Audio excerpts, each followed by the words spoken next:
My husband laid a hand on me this morning. That night, I served him a 5-course dinner with a side of morality and justice. That morning, he slapped me across the face, and I chose to stay quiet. By dinner time, I had cooked a grand feast involving lobster bisque and filet mignon. He smiled at me and said, "Finally, you understand your place." He thought he had won. He thought he had broken me. He kept smiling until he looked at the head of the table and saw who was sitting in the shadows. But before I tell you who was sitting in that chair and why my husband went from smug satisfaction to absolute terror in 3 seconds, let me know where you are watching from in the comments below. Hit like and subscribe if you have ever had to smile at someone while secretly planning their downfall. The air in the dining room was thick with the scent of heavy cream and sherry. I carefully ladled the lobster bisque into the porcelain bowls that we had received as a wedding gift 5 years ago. My hand did not shake, not even a little bit.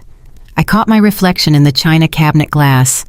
I had applied an extra layer of foundation to my left cheek, but if you looked closely under the dim mood lighting, you could still see the slight swelling. The front door opened. I heard the heavy thud of Brad's briefcase hitting the floor. He walked into the dining room loosening his tie. He looked around at the candles, the roses, the expensive wine decanting on the sidebar. His eyes landed on me. He walked over and gripped my chin, tilting my face up to the light. His thumb pressed hard against the bruise he had given me 12 hours earlier. "It is good to see you making an effort, Sarah," he said, his voice smooth and dripping with that false charm that used to fool me. "I knew you would come around. Women just need a firm hand sometimes to remember what is important." He leaned in and kissed the spot he had hit. I did not flinch. I did not pull away. I simply smiled the kind of smile a shark gives before it drags you under. I said, keeping my voice soft, "I made this meal to celebrate you, and to celebrate the special guest joining us tonight." Brad frowned slightly, looking toward the head of the table. The high-backed velvet chair was turned away from the light facing the window that overlooked the rainy Seattle skyline. "Guest," he asked. "You did not tell me we had company." "It is a surprise," I whispered. "Someone who has been dying to see your financial records." The smile vanished from his face. But to understand why the color just drained from my husband's skin, we have to go back exactly 12 hours to 7 o'clock this morning. The day started with the sound of a drawer being ripped out of a desk. I was in the kitchen making coffee when I heard the crash from the home office. I knew what it was. I had been waiting for this moment for 2 months. "Sarah," he screamed, his voice cracked with a desperation that only a gambler knows. I walked down the hall, calmly sipping my coffee. Brad was standing in the middle of our office, surrounded by papers. He was red-faced, sweating despite the chill of the Pacific Northwest morning. He had his laptop open and was frantically refreshing the banking page. "Where is it?" he demanded. "Where is what, Brad?" I asked, leaning against the doorframe. "The $45,000, Sarah. The money in the joint savings account. It is gone. The balance says 0. Transfer rejected." He looked at me with wild eyes. "Oh, that," I said. "I moved it." "You moved it," he roared, stepping over the pile of papers to get in my face. "You moved my money without asking me. Put it back. Transfer it back right now."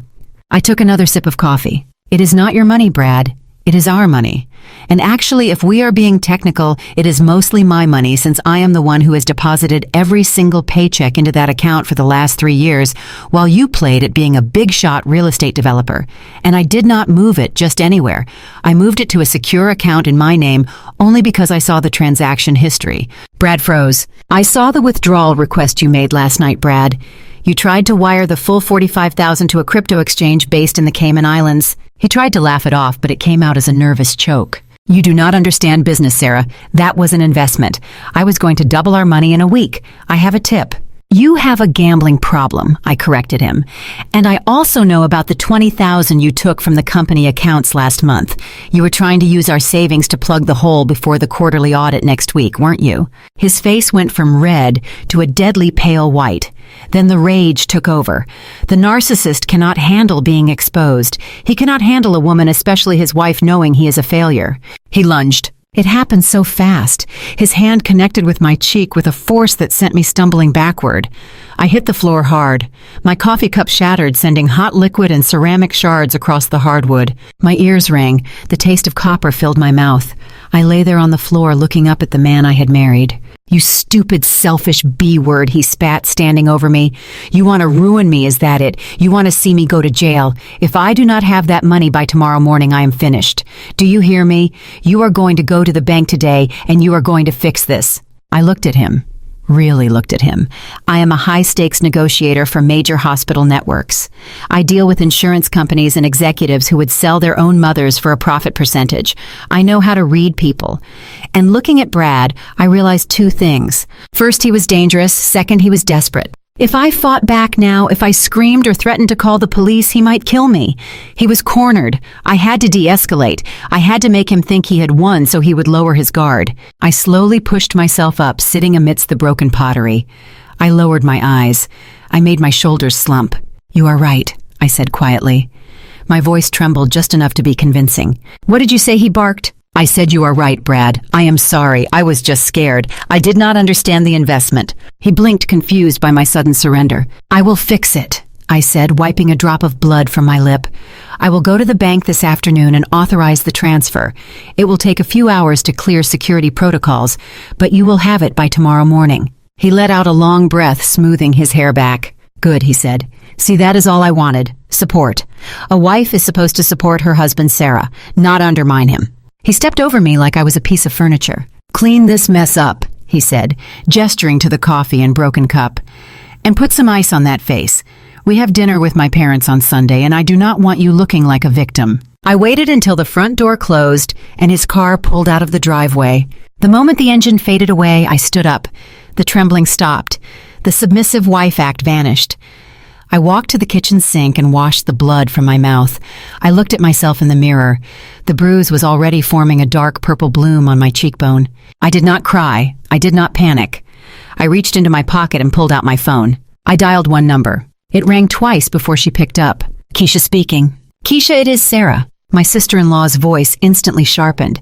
"Sarah, you sound different. What is wrong?" He crossed the line, Keisha. He hit me. There was a silence on the other end of the line. A cold, heavy silence.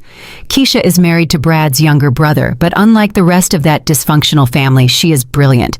She is a criminal defense attorney in downtown Seattle, and she has been telling me for years that Brad was a ticking time bomb. "Are you safe?" Keisha asked. "Do I need to send police?" "No," I said. "Not yet.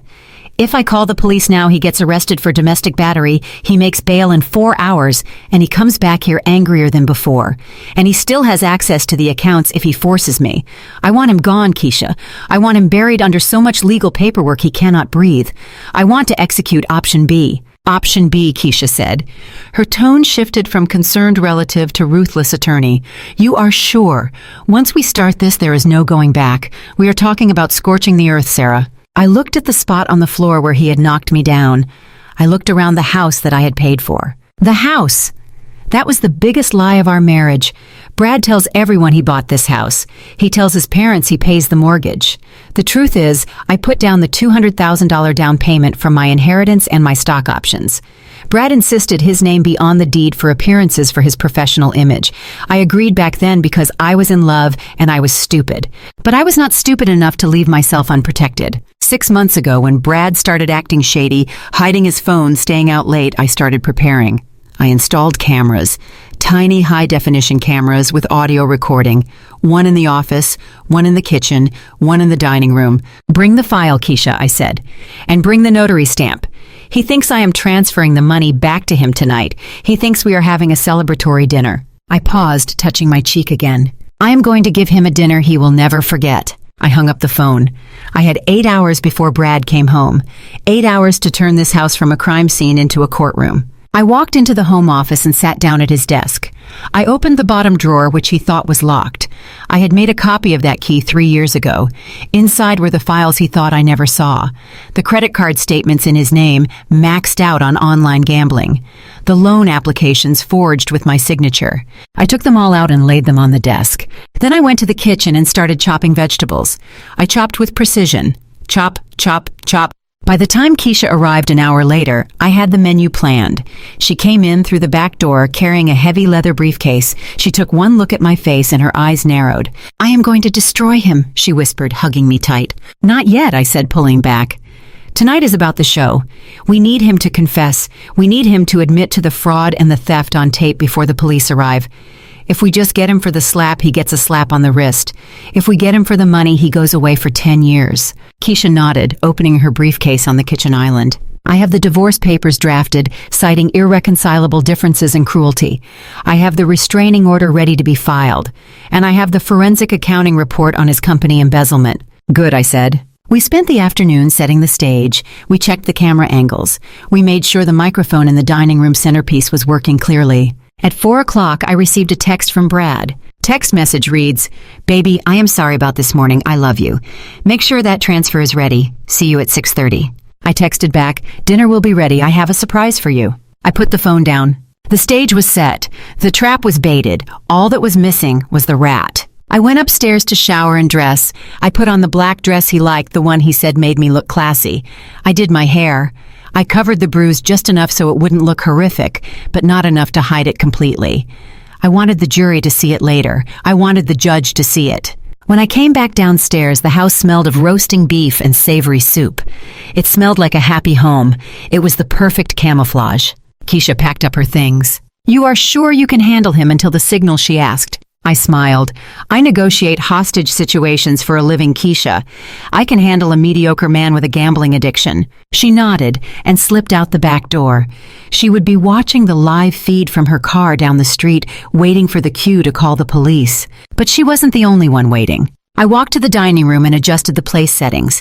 3 settings, one for me, one for Brad, and one for the guest of honor. I heard the car pull into the driveway. Showtime. So here we are. Back in the dining room. Brad is staring at the mysterious guest in the shadows. His face is pale. The confident husband who slapped me this morning is gone, replaced by a terrified little boy. "Who is that?" Brad asked again, his voice trembling. I walked over to the chair in the shadows. I placed my hand on the back of it. "You wanted the money, Brad. You wanted to secure your future, so I invited the one person who holds your future in his hands." I spun the chair around. Brad gasped. He dropped his wine glass. It shattered on the floor, red wine spilling out like blood. Sitting in the chair, looking stern and disappointed, was not a police officer. It was not a lawyer. It was Mr. Henderson, the CEO of the company Brad worked for, the man Brad had stolen $20,000 from.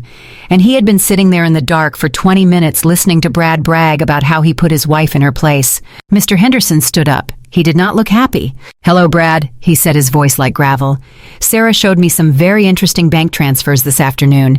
I think we need to have a talk about your employment status and your freedom." Brad looked at me. His eyes were pleading. "Sarah," he whispered, "what have you done?" I sat down at my end of the table and picked up my spoon. "I told you, Brad," I said, dipping the spoon into the lobster bisque. "I made a reservation for morality and justice. Please sit down. The soup is getting cold." It was 10 o'clock in the morning, exactly 3 hours after my husband had slapped me and left for work. I was standing in the kitchen holding a bag of frozen peas to my cheek when I heard the front door unlock. I froze.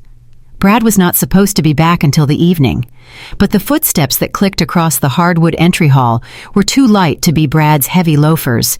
They were quick, sharp, and aggressive. I knew those footsteps. I had spent 5 years dreading the sound of them.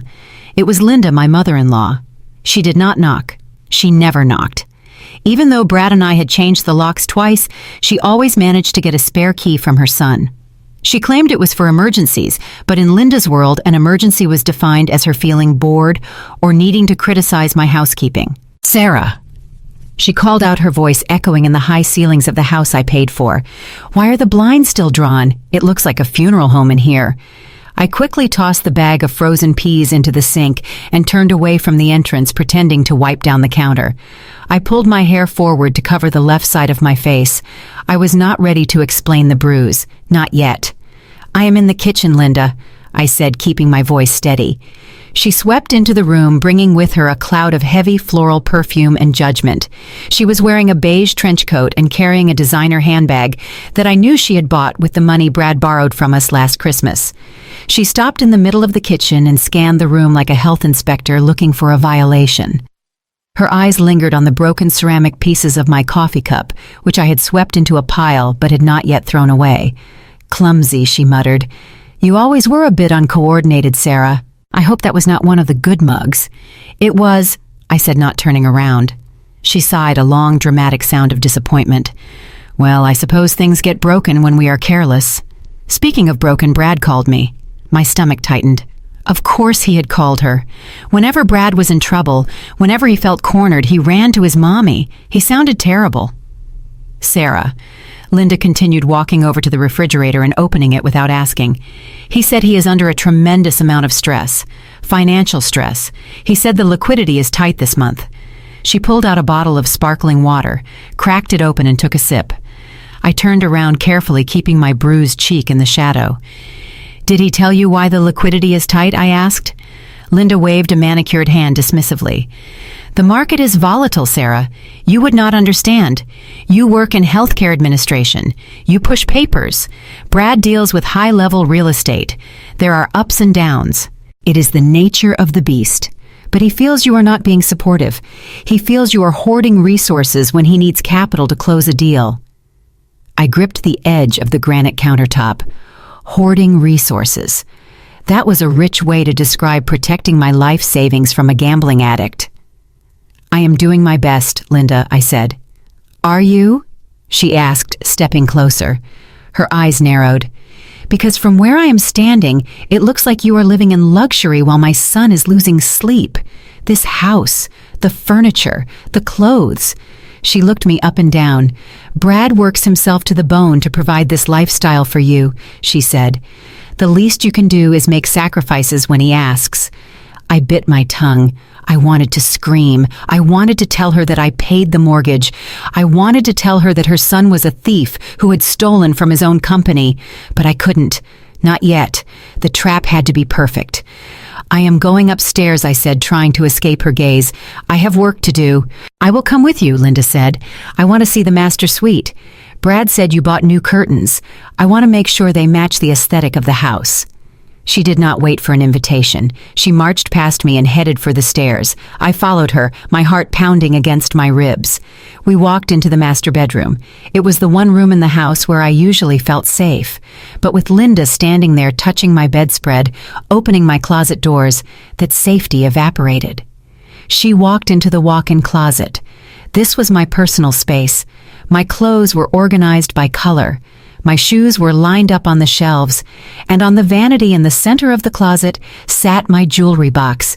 It was an antique mahogany box that had belonged to my grandmother. Inside were not just trinkets but memories.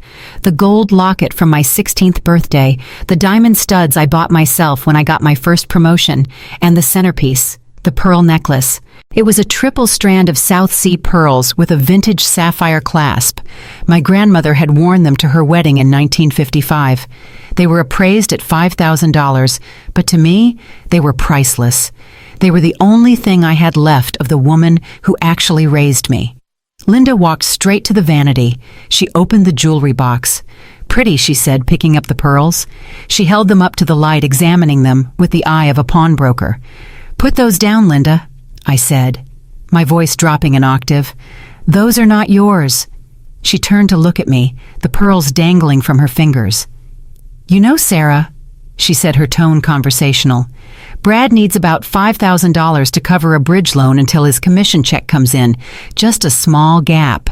I stared at her. He is not getting a commission check, Linda, I said, and he is not getting my grandmother's pearls. Linda tutted, shaking her head. Materialism is a sin, Sarah. You have these beautiful things sitting here in a box gathering dust while your husband is drowning in stress. Do you know what a good wife would do? I took a step forward. Put them back, I warned. A good wife would sell these, Linda said, clutching the pearls tighter. A good wife would take these to the jeweler today, get the cash and put it in her husband's hand. She would say, Here, honey, let me help carry the burden. She slipped the necklace into her coat pocket. I could not believe what I was seeing. She was robbing me. In my own house, in broad daylight. I will take care of this for you, she said, patting her pocket. I know a buyer in downtown. I will get a good price. You can thank me later. Linda, I said, my voice trembling with rage. If you walk out of this room with those pearls, I will... You will what, she snapped, cutting me off. You will call the police on your own mother-in-law. You will cause a scene. Go ahead, Sarah. See who they believe. The loving mother trying to help her son, or the hysterical, ungrateful wife. She stepped close to me, invading my personal space. She looked directly at my left cheek. She saw the bruise. I knew she saw it. Her eyes flickered to the purple mark, and then back to my eyes. She did not ask if I was okay. She did not ask if Brad had hit me. Instead, she smiled a cold, thin smile. You know, Sarah, she whispered, men build houses. Women make homes. If the man of the house loses his temper, sometimes, usually, it is because the woman has failed to make the home peaceful. If he slipped up this morning, maybe it is because you do not know how to shut your mouth and support him. The air left my lungs. She knew. She knew he had hit me, and she was justifying it. She was blaming me for his violence. That was the moment. That was the moment any lingering guilt I had about destroying this family vanished.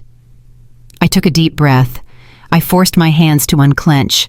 I remembered Keisha's advice. Let them dig their own graves, Sarah. Just make sure you hand them the shovel. I stepped back. I lowered my head submissively, just like I had done with Brad earlier. You are right, Linda, I said softly. She blinked, surprised by my sudden retreat. I am being selfish, I continued. If selling those pearls will help Brad, then you should take them. Linda looked triumphant. She patted her pocket again. See, she said. I knew there was a sensible girl in there somewhere. I will handle the sale. You just focus on having a nice dinner ready for him tonight. He deserves a good meal after the day he has had. She turned and walked out of the closet. I heard her heels clicking down the hallway, then the stairs. I waited until I heard the front door open and close. The moment she was gone, I reached into the pocket of my cardigan. I pulled out my phone. I had not been standing idly while she held the pearls. When she had held them up to the light, I had angled my phone against my chest. I had taken 3 clear, high-resolution photos of her holding my grandmother's necklace. And when she slipped them into her pocket, I had started a video recording. The audio was crystal clear. I will take care of this for you. I know a buyer. I walked over to the window and watched her get into her car. She looked so pleased with herself. She thought she had won. She thought she had bullied me into submission, just like she had bullied everyone else in her life. I opened my email app. I composed a new message to my insurance agent, a man named David, who had handled my policy for years. Subject: theft of scheduled personal property, priority high. Dear David, I am writing to report a theft that just occurred at my residence. A vintage triple-strand pearl necklace valued at $5,000 was removed from my home without my permission. The perpetrator is Linda Miller. I have photographic evidence of her in possession of the item and audio recording of her intent to sell it to an unauthorized third party. Please file this claim immediately and forward the necessary paperwork for the police report. I attached the photos and the audio file. I hit send. Then I texted Keisha.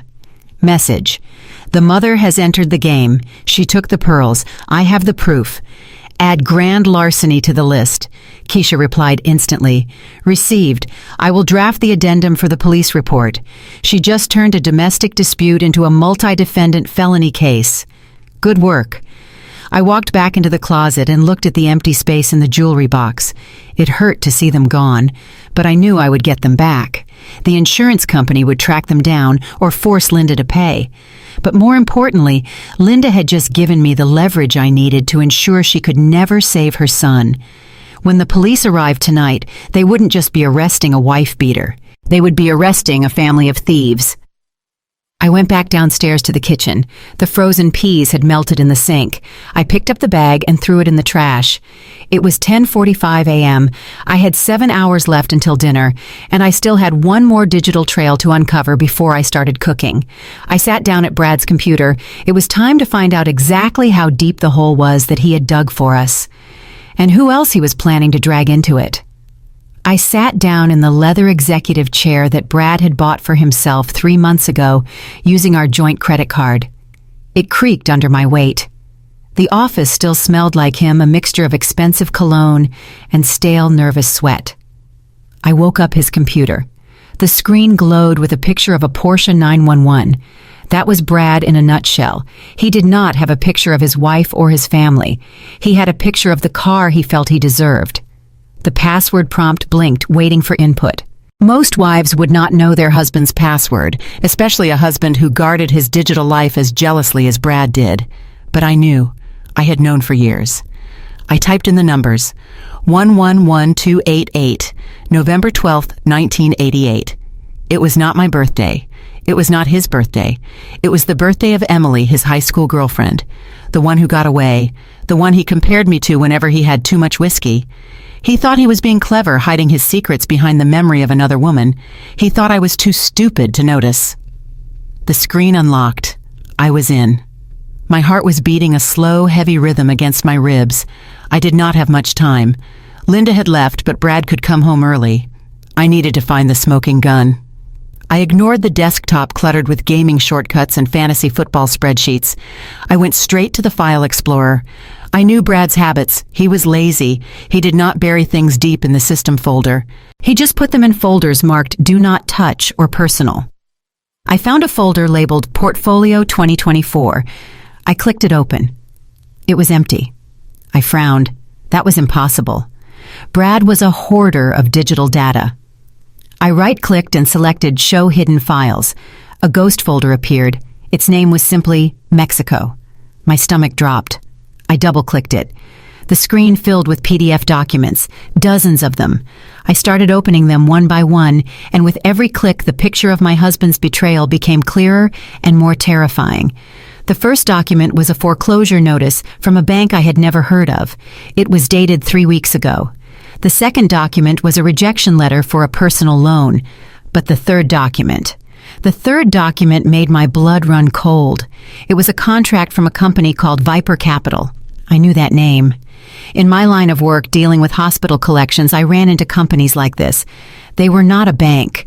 They were a hard money lender. A predatory firm that lent cash fast at exorbitant interest rates to people who had no other options. People who were desperate. I read the terms. Principal amount $320,000. Interest rate 18% compounding monthly. Collateral. The primary residence located at 42 Oak Creek Drive.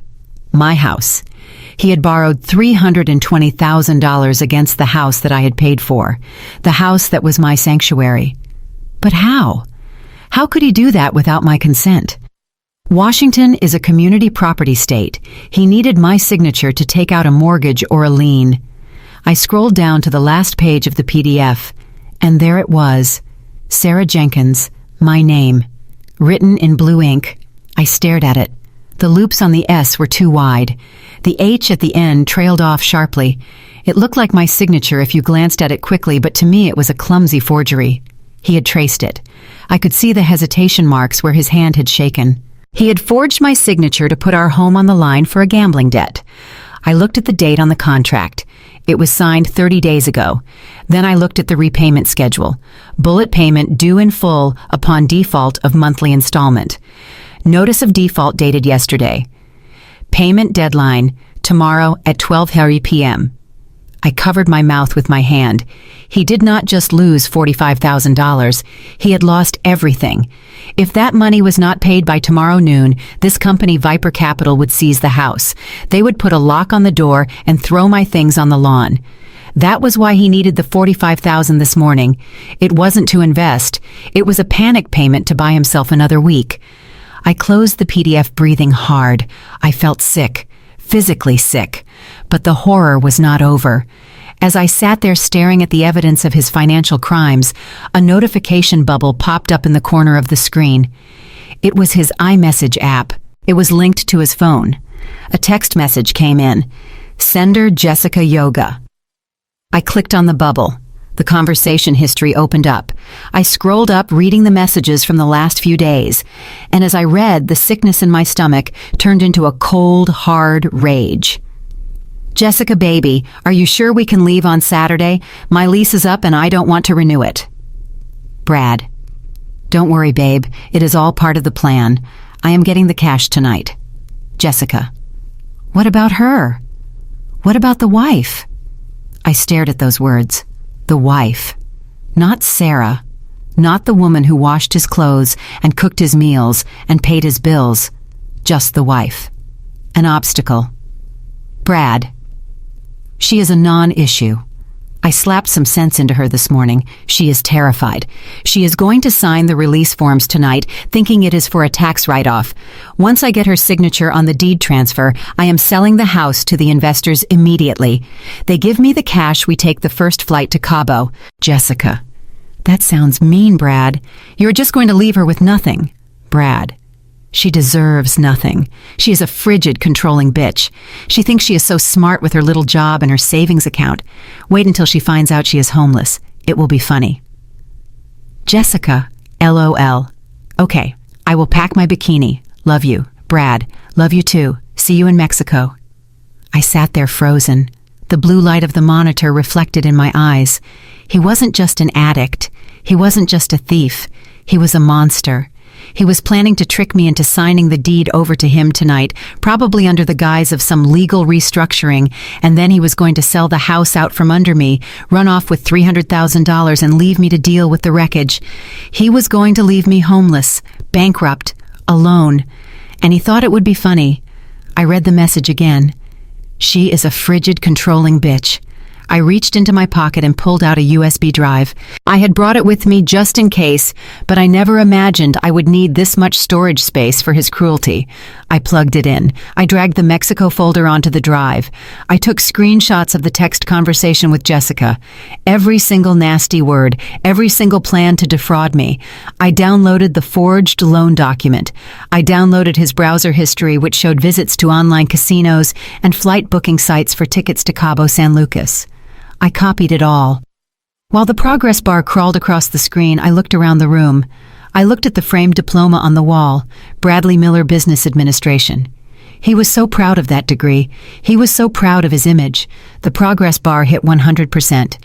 I pulled the USB drive out. It felt heavy in my hand like a loaded gun. I checked the time. It was 11:30 a.m. I had the financial records. I had the forgery proof. I had the intent to defraud. I had the adultery. I had everything I needed to send him to prison for a very long time. But prison was too good for him. Prison gave you 3 meals a day and a roof over your head. Brad wanted to leave me homeless. He wanted to strip me of my dignity. I stood up and smoothed down my skirt. 2 can play at that game, Brad. I picked up my phone and dialed Keisha again. I have the receipts, I said the moment she answered. It is worse than we thought. He forged my signature on a $300,000 lien, and he is planning to run to Mexico with a yoga instructor named Jessica tomorrow. Keisha inhaled sharply. That is fraud. That is grand theft. That is conspiracy. I know, I said. I have it all on a drive. But Keisha, I need one more thing. What is it? She asked. The text messages said he is bringing the deed transfer papers tonight for me to sign. He thinks he can trick me. I want you to prepare a document that looks exactly like the one he is going to bring, but I want the terms changed. Changed, how? Keisha asked. Instead of signing the house over to him, I said, looking at the picture of the Porsche on his screen, I want a confession of judgment. I want a document that says he admits to the debt and waives his right to the marital assets in exchange for me not pressing charges immediately. Sarah, Keisha warned, that is risky. If he reads it, he won't read it, I said, cutting her off. He is arrogant. He thinks I am a stupid, submissive wife who does what she is told. He will be too busy gloating to read the fine print. Okay, Keisha said. I will draft it. I will see you tonight. I hung up. I walked out of the office and closed the door gently. I went to the kitchen. I had a lot of work to do. The beef needed to be marinated. The lobster needed to be prepped. And I needed to practice my smile. The smile of a woman who knows she is about to serve her husband his last meal as a free man. I opened the refrigerator and stared at the ingredients. It will be funny, he had written. I grabbed the chef's knife from the magnetic strip on the wall. The steel gleamed in the kitchen light. Yes, Brad, I thought as I tested the blade against my thumb. It is going to be hilarious. It was exactly 1 o'clock in the afternoon when I heard the distinct rhythmic tap on the back door. It was a secret knock. 2 quick taps followed by a long pause and then 3 rapid taps. I wiped my hands on a kitchen towel and unlocked the sliding glass door. Keisha stepped inside, bringing the scent of rain and ozone with her. She was shaking her umbrella out on the mat before I could even say hello. That was Keisha. Efficient, clean, and always prepared for a storm. She looked out of place in my suburban kitchen, not because she did not belong, but because she looked too sharp for this soft pastel world. Keisha is a 6-foot-tall African-American woman with skin the color of deep mahogany and eyes that could spot a lie from across a courtroom. She wore a tailored navy blue suit that probably cost more than Brad's car, and her hair was pulled back in a severe, flawless bun. The Miller family, my in-laws, tolerated Keisha because she was a successful attorney. They bragged about her at country clubs to prove they were modern. But behind closed doors, I had heard the comments. I had heard Linda whisper about how aggressive she was. I had heard Brad make jokes about affirmative action when he thought no one was listening. They did not know that Keisha was the smartest person in the room, and they certainly did not know she was the only one in the family I trusted with my life. She locked the door behind her and turned to face me. She did not smile. She scanned my face immediately. "Take it off," she said. I did not have to ask what she meant. I walked over to the kitchen island where I had set up a small mirror and makeup wipes. I picked up a wipe and scrubbed the layer of foundation off my left cheek. The bruise was fully formed now. It was an ugly shade of violet darkening to black at the center where his knuckles had made contact. Keisha walked over. She did not gasp. She did not cry. She was a criminal defense lawyer. She had seen worse. She reached out and gently tilted my chin, examining the injury with clinical precision. "No orbital fracture," she muttered more to herself than to me. "No laceration. But there is significant soft tissue damage." She looked me in the eye. "Did you lose consciousness?" "No," I said. "Did you fall?" "Yes." I hit my head on the floor. Keisha nodded slowly. She pulled her phone out and started taking photos of my face from multiple angles. Front, side, top down. "Okay," she said, pocketing the phone. "In the state of Washington, this is assault in the 4th degree. Domestic violence tag. It is a gross misdemeanor. Mandatory arrest if the police are called within 4 hours. We are past that window, but we still have probable cause." She walked over to the kitchen island and set her heavy leather briefcase down. She snapped the latches open. The sound echoed like a gunshot in the quiet house. "But we are not going for a misdemeanor, are we, Sarah?" I handed her the USB drive I had just filled with Brad's digital secrets. "No," I said. "We are going for the jugular." Keisha plugged the drive into her laptop. Her eyes darted across the screen as she opened the files I had found, the forged loan documents, the text messages with Jessica, the plan to sell the house. Her jaw tightened as she read. I saw a vein pulse in her temple. For Keisha, this was personal too. She was married to Ryan, Brad's younger brother. Ryan was a sweet man, but he was weak, and the family treated him like a servant. They treated Keisha like an outsider. She stopped scrolling when she got to the foreclosure notice from Viper Capital. "He forged your signature on a deed of trust," she said, her voice low and dangerous. "That is forgery in the 1st degree. That is a Class B felony. And because the amount is over $5,000, the theft attempt constitutes theft in the 1st degree. Another Class B felony." She looked up at me. "And the text messages proving he planned to flee the jurisdiction to Mexico. That is flight risk. That denies him bail." She sat back in the chair and exhaled a long breath. "Sarah," she said, "we have enough here to put him away for 10 years. Easy. We could call the detectives right now. They would be here in 20 minutes. They would drag him out of his office in handcuffs." I leaned against the counter, crossing my arms. "But I said..." But Keisha continued, her eyes locking onto mine. "If we do that, he gets a public defender. He pleads down. He claims he had a gambling addiction and he needs treatment, not prison. The system is soft on men like Brad, men who look like him, men who wear suits and cry about stress. He might get probation. He might get 2 years. And the debt," I asked. "The debt is the problem," Keisha said, tapping the screen. "The loan company, Viper Capital, has a signed document. Even if it is forged, they will fight you. They will tie this house up in litigation for years. You could lose the equity while fighting the fraud claim." She stood up and started pacing the kitchen, her heels clicking on the tile. We need more than an arrest, Sarah. We need a confession. We need him to admit on the record that he forged that signature and that he acted alone. We need him to assume full legal liability for the debt so that when the hammer drops, the house is untouchable. She stopped and looked at the dining room table where I had set the 3 places. You want to do the dinner? She asked. I nodded. I want him to feel safe, I said. I want him to think he has won. I want him to sit in that chair, drink his expensive wine, and sign the papers he thinks will destroy me. And then I want to crush him. Keisha smiled. It was a terrifying smile. It was the smile of a predator who has just found a wounded gazelle. Then we need to change the paperwork, she said. She sat back down at her laptop and began to type furiously. Brad is bringing a quitclaim deed tonight, right? She asked without looking up. Yes, I said. He thinks I am signing the house over to him. Okay, Keisha said. I am drafting a document that looks exactly like a standard quitclaim deed from the outside. Same font, same header, same legal formatting, but the content is different. She typed faster. This is a confession of judgment, she explained. It is a legal instrument used in commercial law.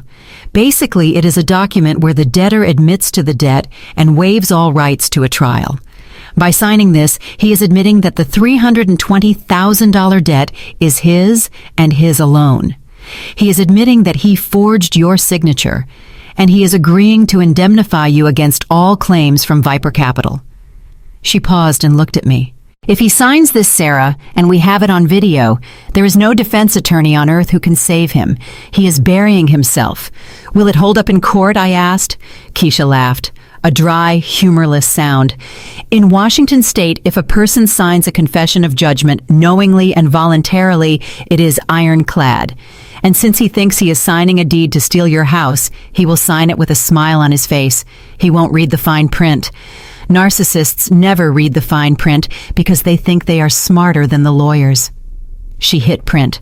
The wireless printer in the hallway hummed to life. But there is one more thing, Keisha said. What? Linda, she said. The mother. I told you she stole the pearls, I said. Keisha nodded. I saw the video. That is grand larceny. But we can use her. She is coming to dinner tonight too, right? Yes, I said. Brad invited the whole circus. Linda, his dad, Ryan. Good, Keisha said. Linda is your witness. She will be so eager to see you humiliated, she will back up whatever story Brad tells.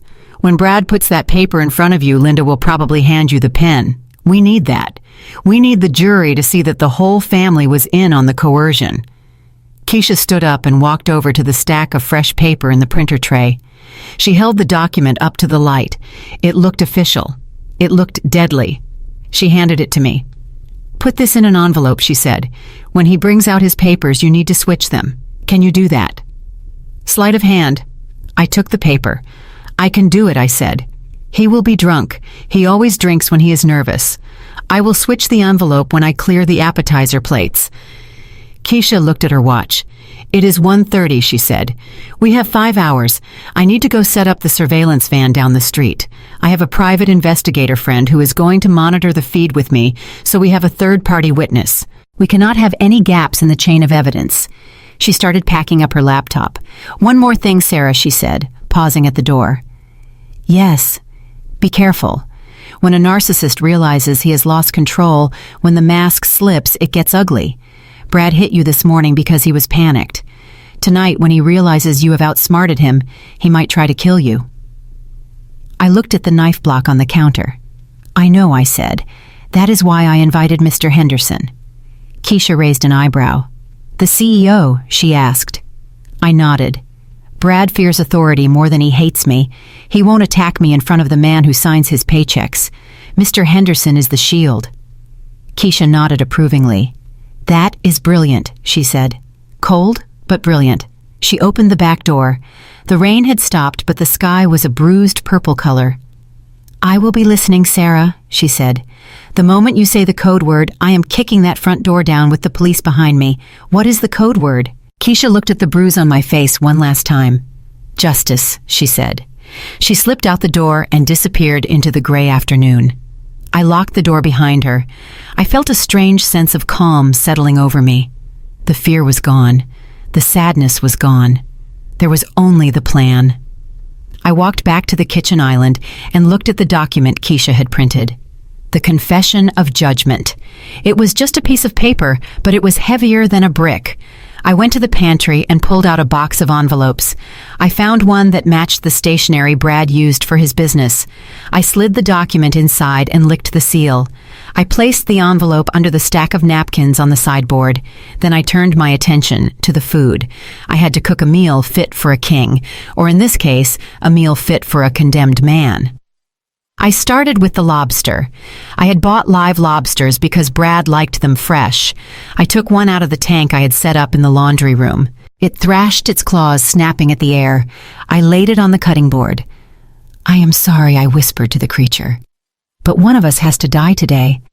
And it is not going to be me." I plunged the knife in. As I worked, the kitchen filled with the smells of butter and garlic and expensive reduction sauces.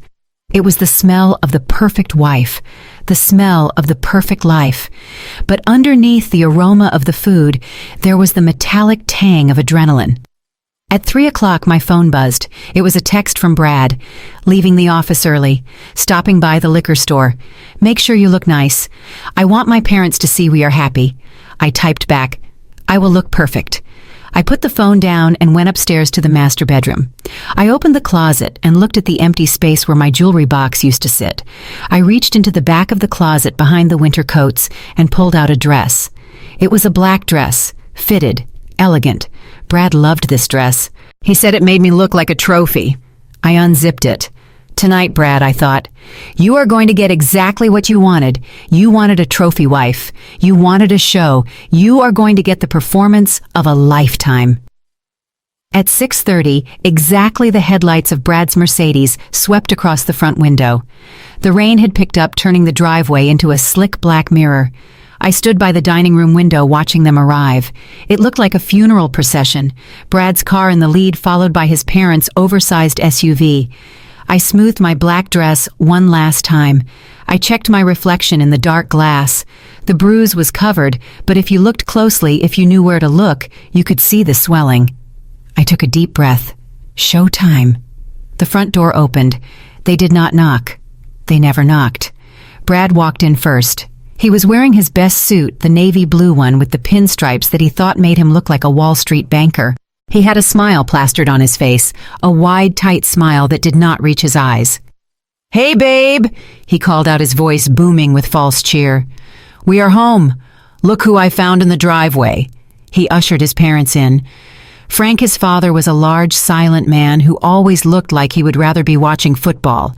Linda, his mother, was small and sharp like a bird of prey wrapped in cashmere. And trailing behind them was Ryan. Poor Ryan. He was Brad's younger brother and Keisha's husband. He looked tired. He was wearing a rumpled polo shirt and holding a store-bought fruit tart that looked pathetic next to the feast I had prepared. Ryan caught my eye and gave me a nervous, apologetic smile. He knew something was wrong. He lived in fear of this family almost as much as I did. "Hello, Sarah," Linda said, handing her wet coat to Ryan without looking at him. "You look tired. Are you not sleeping well?" I smiled the smile I had been practicing all afternoon. "I am fine, Linda," I said, taking the fruit tart from Ryan. "Thank you for coming." Brad walked over to me. He placed a hand on my waist. His fingers dug into my skin just a little too hard. He leaned in to kiss my cheek, the right cheek, the unbruised one. To the rest of the room, it looked like a loving husband greeting his wife.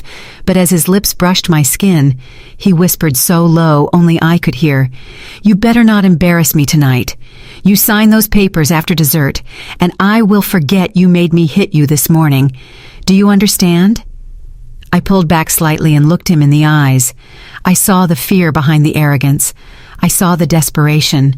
"I understand, Brad," I said. "I understand perfectly." He patted my waist, satisfied. He thought I was broken. He thought the quiet, submissive Sarah was back. "Let's eat," he announced, rubbing his hands together. "I am starving." We moved to the dining room. I had set the table with the good china, the gold-rimmed plates we reserved for Thanksgiving. The candles were lit, casting long dancing shadows on the walls. Linda walked around the table, inspecting the place settings. She picked up a fork and examined it for water spots. She ran a finger along the rim of a wine glass. "A bit ostentatious for a Sunday dinner, isn't it, Sarah?" she said, sniffing. "I wanted to make it special," I said, moving to the sideboard. I picked up the bottle of wine I had opened earlier to let it breathe. Brad froze when he saw the bottle. It was a Chateau Margaux 2015. It was the crown jewel of his wine collection. He had bought it 3 years ago for $400 and kept it in a temperature-controlled case. He had told me once that he was saving it for the day he made his first million. His eyes bulged. "Sarah," he stammered, that is the Margaux." I smiled innocently, holding the bottle by the base, just like the sommelier had taught us on our honeymoon. "I know, honey," I said. "You said you were celebrating a big deal tonight. You said you were securing our future." I thought this was the perfect occasion to open it. I saw the conflict play out on his face. He wanted to scream at me. He wanted to snatch the bottle from my hand. But he couldn't. Not in front of his parents. He had told them he was a success. He had told them he was rich.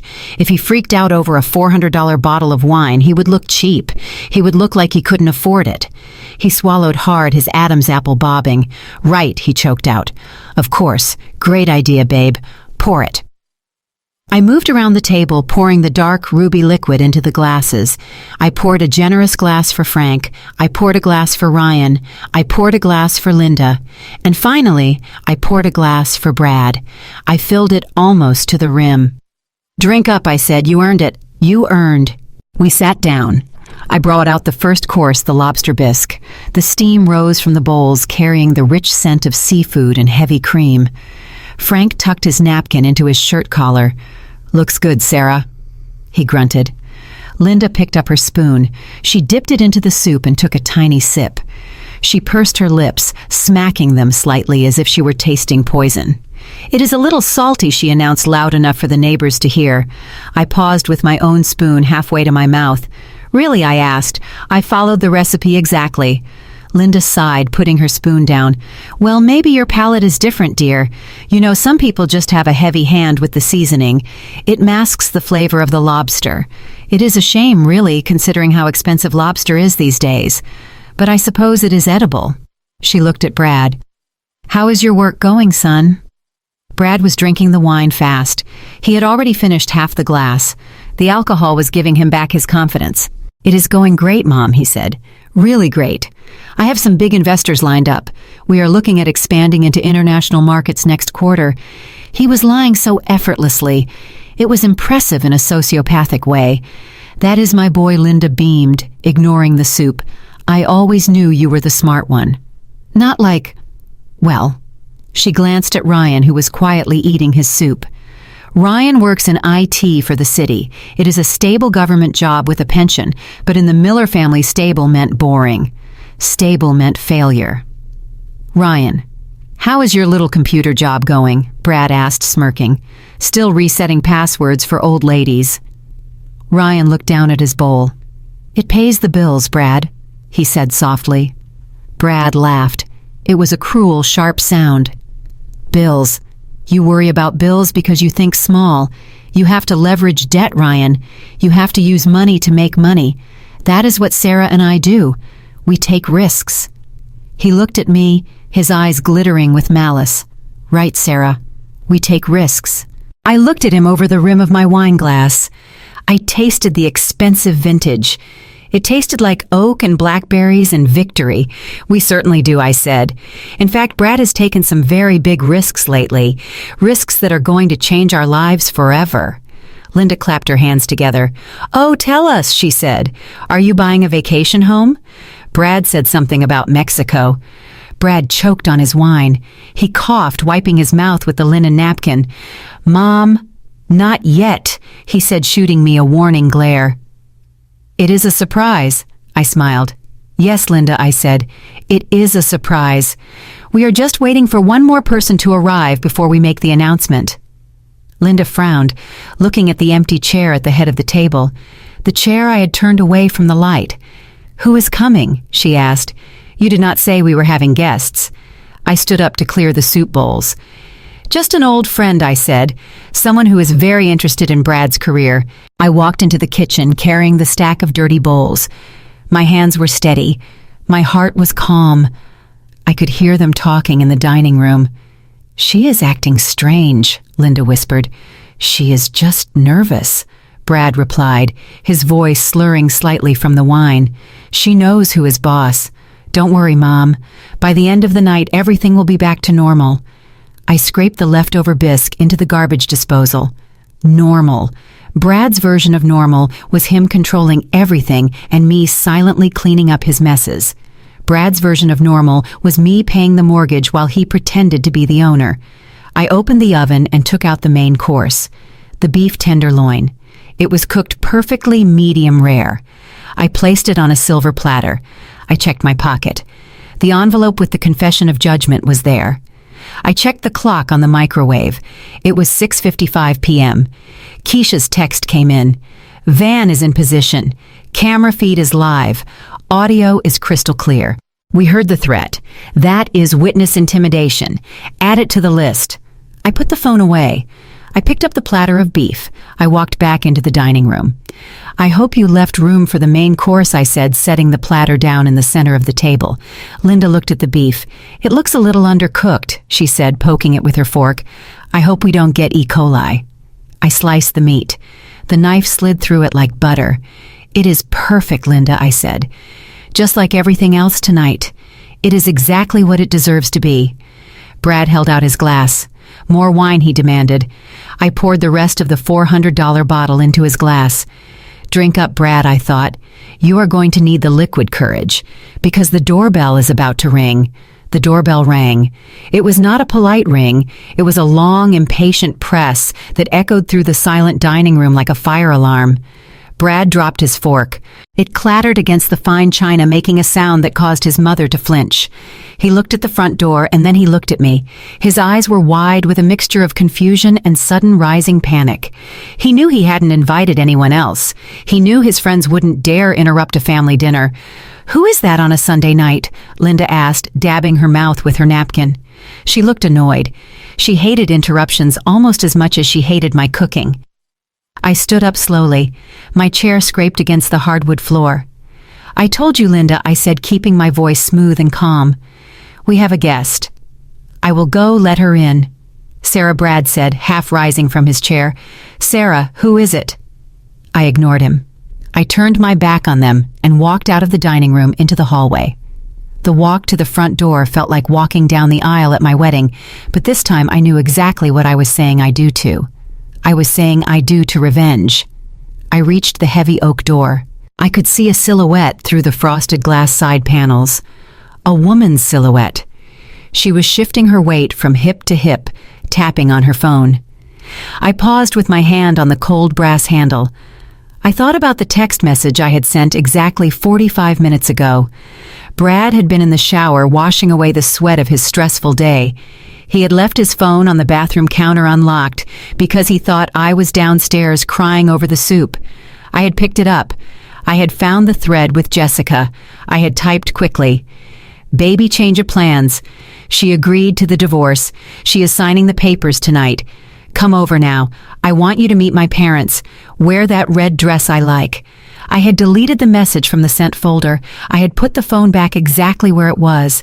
And now here she was. The red dress. I unlocked the deadbolt. I turned the handle. I pulled the door open. Jessica was standing on my porch, and she was spectacular in the worst possible way. She was younger than me, maybe 24. She had the kind of processed blonde hair that costs a fortune to maintain, and skin that was spray-tanned to a deep, unnatural orange. She was wearing a red dress that was barely a dress. It was tight, it was low-cut, and it was completely inappropriate for a rainy Seattle night, let alone a dinner with conservative in-laws. She was shivering slightly from the damp air, but when she saw me, her face twisted into a smirk. She didn't look surprised to see me. She looked triumphant. "You must be Sarah," she said. She popped her gum. "Brad said you might still be here. He said you were packing your bags." I looked at her. I looked at the woman my husband was willing to bankrupt us for. She wasn't a partner. She was a distraction, a shiny object for a man who got bored easily. "Come in, Jessica," I said, stepping aside. "We have been waiting for you." She strutted past me, her high heels clicking loudly on the foyer tiles. She smelled like vanilla body spray and cheap ambition. She looked around the entryway, taking in the high ceilings, the crown molding the artwork. "Nice place," she said. "I am going to change the paint, though. This beige is depressing." She didn't wait for me. She walked straight toward the light of the dining room.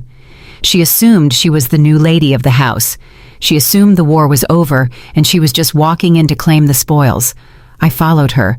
I wanted to see this. I wanted to burn this image into my memory forever. Jessica walked into the dining room. The conversation at the table had stopped. Linda, Frank, and Ryan were all staring at the doorway. Brad was freezing with his wine glass halfway to his mouth. When Jessica stepped into the light, the room went so quiet you could hear the rain hitting the windows. She stood there posing slightly, hand on her hip, letting the red dress do its work. "Brad, baby," she squealed. She ran over to him. Before he could stand up, before he could say a word, she threw her arms around his neck and planted a long, messy kiss on his mouth. Brad sat there paralyzed. His hands hovered in the air, not hugging her back, but not pushing her away either. He was in shock. His brain could not process how his two separate lives had just crashed into each other. Jessica pulled back, leaving a smear of bright pink lipstick on his mouth. She didn't notice the horror in the room. She didn't notice Linda's jaw hitting the floor. "Oh my God," she said, laughing a high-pitched giggle. "You look so serious. Did the old hag give you a hard time about the papers?" She turned and pointed a manicured finger at me as I walked into the room. "Brad told me you were making a scene," she said to me. "He said you were crying and begging him to stay. Honestly, have some dignity. If a man wants to upgrade, let him upgrade." The silence in the room shattered. Linda stood up so fast her chair tipped over backward. "Brad," Linda shrieked. Her voice was unrecognizable. It was high and shrill. "Who is this woman? Why is she half naked in my daughter-in-law's house?" Jessica looked at Linda confused. She looked at Brad. "Babe, you said you told them," she said, pouting. "You said you told your parents we were getting married." Married. The word hung in the air like smoke. Brad finally found his voice. It was a strangled, desperate squeak. "Jessica," he stammered, pushing her arms off him. "What are you doing here? You need to leave, now." Jessica stepped back, looking hurt. "What do you mean, leave?" she asked. "You texted me. You told me to come. You said Sarah signed the papers and it was time to celebrate. You said wear the red dress." She looked down at her outfit, then back at him. "I wore the red dress, Brad." Brad looked at me. His face was a mask of pure terror. He knew. In that moment, he knew I had touched his phone. He knew I had set him up. "Sarah," he said, his voice shaking. "Sarah, tell them. Tell them this is a mistake. I do not know this woman. She is crazy. She is a stalker." I stood at the head of the table next to the empty chair I had reserved for the second guest. I looked at my husband, the man who had slapped me, the man who had called me a frigid B-word in his texts. "A stalker," I repeated slowly. "That is interesting, Brad, because she seems to know your phone number. She seems to know about the divorce papers, and she seems to know that you call me an old hag." Jessica's eyes narrowed. She wasn't smart, but she had survival instincts. She realized Brad was throwing her under the bus. "Excuse me," she snapped, hands on her hips. "I am not a stalker. I am his girlfriend. We have been together for 6 months. I have the texts to prove it." She pulled her phone out of her clutch. "He bought me a bracelet last week," she yelled, turning to Linda, "with the money he took from your retirement account." Linda gasped. She clutched her chest. "What did you say?" Linda whispered. Brad stood up. He was sweating now, profusely. "Shut up," he roared at Jessica. "Shut up, you lying." "Sit down, Brad," I said. My voice was not loud, but it was commanding. It was the voice I used when I negotiated million-dollar settlements. He looked at me. He looked at the knife on the table. He sat down. I turned to Jessica. She was looking uncertain now, realizing she had walked into a minefield. "I am leaving," she muttered, backing away. "This is messed up." "No, Jessica," I said, stepping in front of the doorway, blocking her exit. "You are not leaving. You are the guest of honor." I walked over to her. Up close, I could see the cracks in her foundation. I could see the fear in her eyes. She was just a girl who got caught up with a con artist. In a way, she was a victim too. But tonight, she was a weapon. I took her arm. I guided her to the chair next to Brad. "Sit down," I said. She sat. She looked small in the big dining chair. She pulled the hem of her short dress down, trying to cover her legs under Linda's withering glare. "Sarah," Linda said, her voice trembling with rage, "what is going on? Who is this trash? And why is she saying my son stole from me?" I picked up the wine bottle. I walked around the table. I poured a glass for Jessica. "Drink this," I said to her. "You are going to need it." Then I looked at Linda. "She is not trash, Linda," I said. "She is the woman your son is leaving me for. She is the woman he is planning to take to Mexico tomorrow using the money he stole from the equity in this house. And she is the reason I prepared this lovely dinner." Brad put his head in his hands. "Sarah, please," he moaned. "Stop. We can talk about this." "We are talking, Brad," I said pleasantly. "We are having a nice family conversation." I walked back to my seat. I sat down and picked up my fork. I looked at the chaotic scene. My mother-in-law looked like she was having a stroke. My father-in-law was staring at Jessica's chest with a mixture of shock and senility. Ryan looked like he wanted to crawl under the table, and Jessica looked like she wanted to cry. It was perfect. "But we are not done yet," I said, cutting a piece of beef, because Jessica mentioned something interesting. She mentioned money. She mentioned stealing. I chewed the meat slowly. It was tender. Delicious. "You see, Linda, Brad didn't just borrow money from you, and he didn't just borrow money from the bank." I pointed my knife at the shadowy corner of the room where the second empty chair still sat, turned away from the table. The chair I had turned earlier. Everyone looked. The chair slowly swiveled around. Sitting there holding a glass of water was a man in a gray suit. He had silver hair and eyes like flint. He had been sitting there in the dark for 10 minutes, listening to Jessica scream about the bracelet, listening to Brad deny her, listening to the truth spill out. Brad looked up. Brad. His face, which was already pale, turned the color of ash. "Mr. Henderson," he whispered. The CEO of Brad's company stood up. He walked into the light. "Hello, Brad," Mr. Henderson said. His voice was deep and cold. "I believe you used the company credit card to buy that red dress." Brad stared at Mr. Henderson. His mouth opened and closed like a fish pulled out of water, but no sound came out.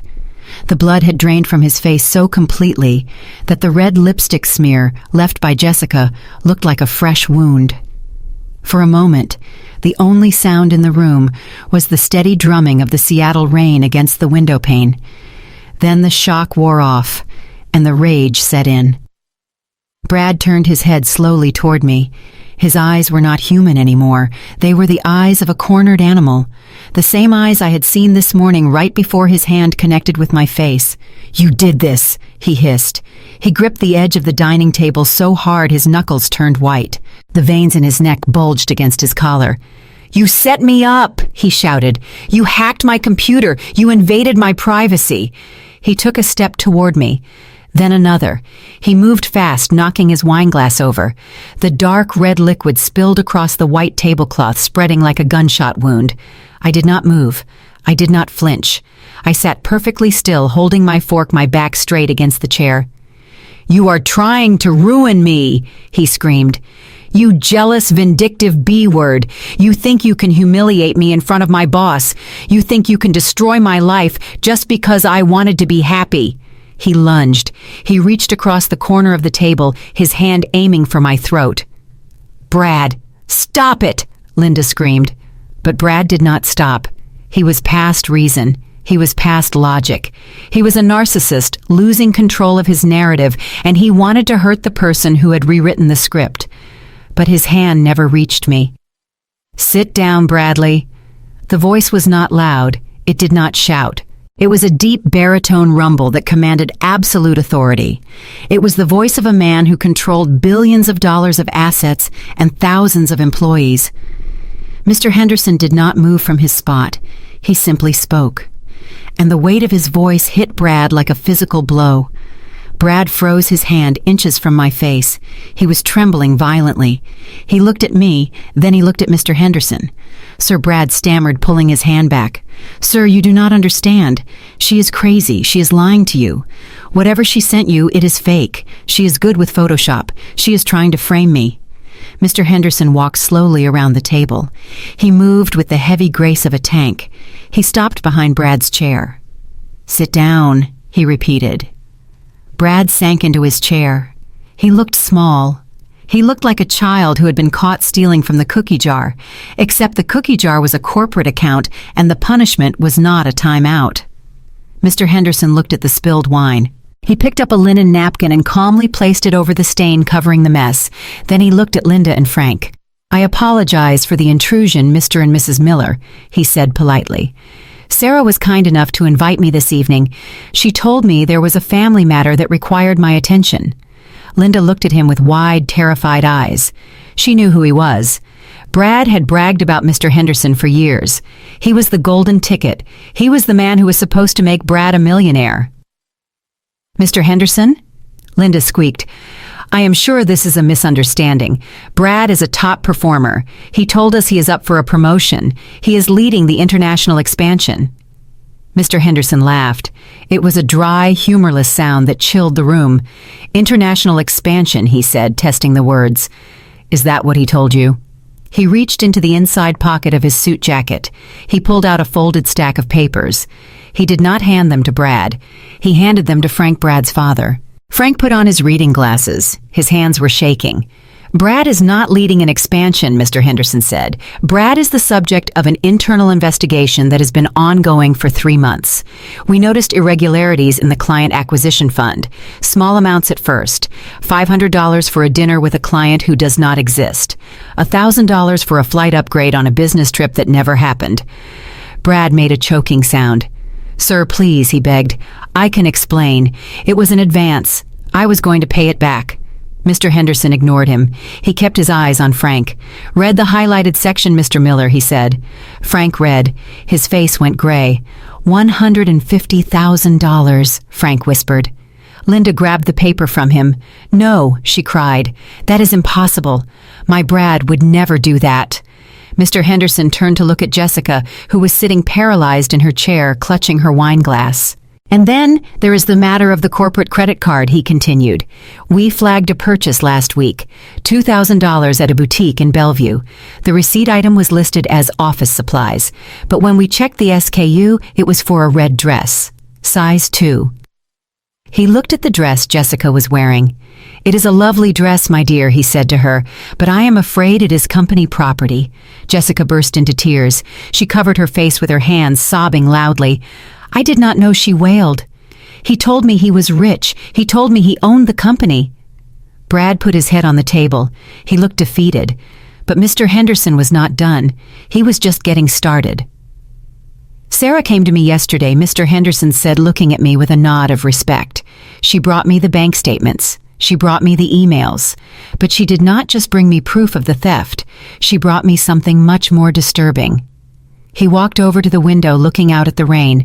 "I have been sitting in that chair for 20 minutes, he said, pointing to the corner. "I heard everything. I heard your son tell his mistress that he was going to trick his wife into signing over her home. I heard him say he was going to sell it and flee to Mexico." He turned back to face Brad. "You were not just stealing from me, Brad. You were planning to become a fugitive.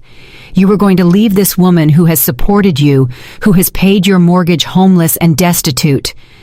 Linda stood up.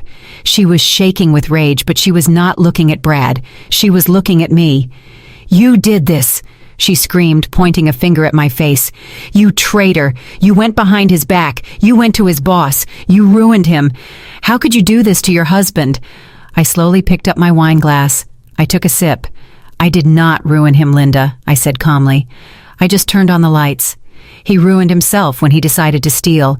He ruined himself when he decided to hit me." Linda gasped. "He never hit you." "You are a liar." Mr. Henderson stepped forward.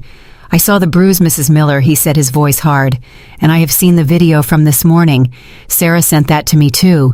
He looked at Brad with pure disgust. A man who strikes a woman is weak. A man who steals from his employer is a criminal. But a man who does both while planning to abandon his family is a coward. Brad lifted his head. His eyes were red and wet. "You cannot prove I was going to run," he whispered. "That was just talk. Locker room talk." Mr. Henderson reached into his pocket again. He pulled out a USB drive, the same drive I had given Keisha earlier. "We have your search history, Brad.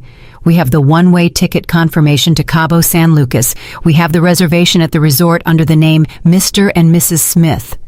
He tossed the drive onto the table. It slid across the smooth surface and stopped right in front of Brad. It looked like a tombstone. Brad stared at it. He knew what was on that drive. He knew it was over. Mr. Henderson adjusted his cuffs. "Brad," he said, his voice returning to that deadly calm professional tone, "as of this moment, you are terminated for cause. Security has already cleared out your desk. Your company car has been repossessed from the driveway while we were eating the appetizer." Brad looked out the window.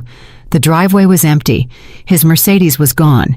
And Mr. Henderson continued, "Our legal team filed a civil suit against you this afternoon for the recovery of $150,000 plus legal fees and damages. We have frozen your 401k. We have placed a lien on your future earnings."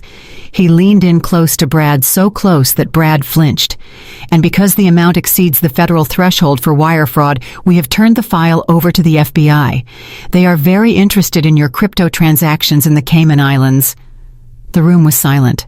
Absolutely silent. Even Jessica had stopped crying. Brad looked at his parents. "Mom," he whispered. "Dad, help me. I need a lawyer. I need bail money." Frank looked at his son. For the first time in his life, he did not look at Brad with pride. He looked at him with shame. "We do not have that kind of money, Brad," Frank said, his voice breaking. "You know we do not." Brad looked at Linda. "Mom, please. The house. You can mortgage your house." Linda looked at me. She looked at the pearls that were missing from my neck, the pearls she had in her pocket.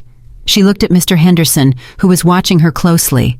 She realized something in that moment. She realized that if she helped him, she would go down with him. She realized that I had won. She sat down slowly. She picked up her fork. I cannot," she whispered. Brad looked at me. His eyes were pleading now. The arrogance was gone. The anger was gone. There was only a pathetic, begging child left. "Sarah," he said, "baby, please, you can stop this. Tell him it was a mistake. Tell him we can work it out. I will pay it back. I swear. We can refinance the house." I looked at him. I looked at the man I had vowed to love and cherish. I picked up the envelope that was sitting under the napkins, the envelope containing the confession of judgment that Keisha had drafted. I held it up. "You want to fix this, Brad?" I asked. "Yes," he said, eager, desperate. "Yes, anything." I slid the envelope across the table. "Then sign this," I said. He grabbed the envelope. He tore it open. He pulled out the document. "What is this?" he asked. "It is the deed transfer." I lied, my voice steady. "It is the paperwork to sell the house. If you sign this, we can liquidate the asset. We can pay Mr. Henderson back.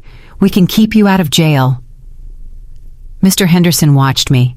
He did not say a word. He knew what the paper really was. He knew I was setting the final trap. Brad did not read it.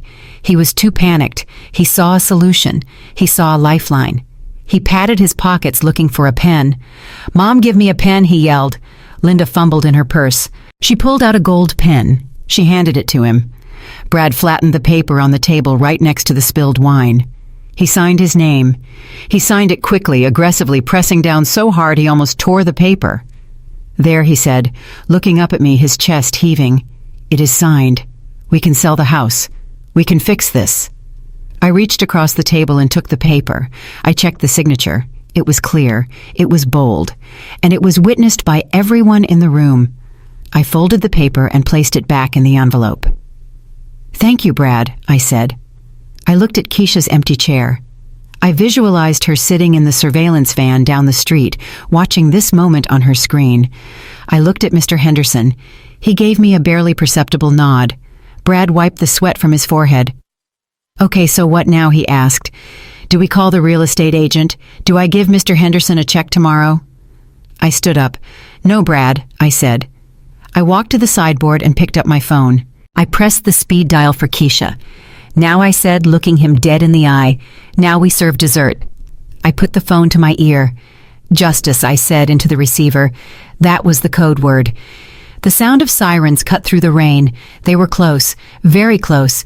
They had been waiting just down the block. Brad froze. "What is that?" he asked.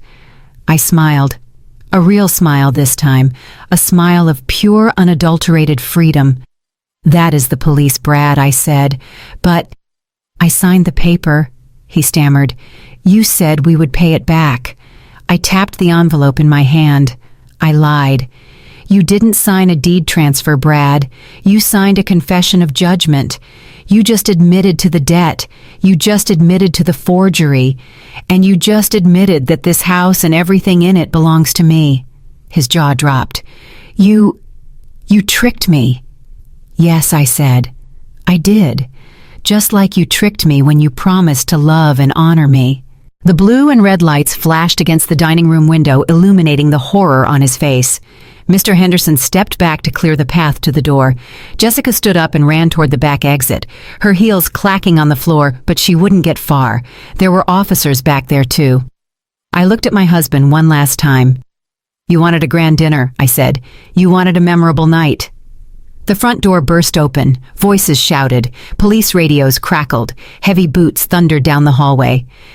"I hope you enjoyed the meal, Brad, because where you are going, the menu is terrible." I sat back down and picked up my wine glass. I took a sip of the Chateau Margaux. It was the best wine I had ever tasted. The front door did not just open, it exploded inward with the force of 3 uniformed officers and 2 detectives pushing through the frame. The sound of heavy boots hitting the hardwood floor echoed through the house like thunder. Brad fell to his knees. He did not kneel to pray. He knelt because his legs simply stopped working. The man who had strutted around this house like a king for 5 years, who had terrorized me this morning with his fists, and his shouting was now a puddle of navy blue wool and terror on the dining room rug. "Officers, wait!" I shouted. My voice was calm, cutting through the chaos. The police paused, their hands on their holsters. They saw Mr. Henderson standing there in his expensive suit. They saw the remnants of a high-end dinner party. They saw me standing at the head of the table.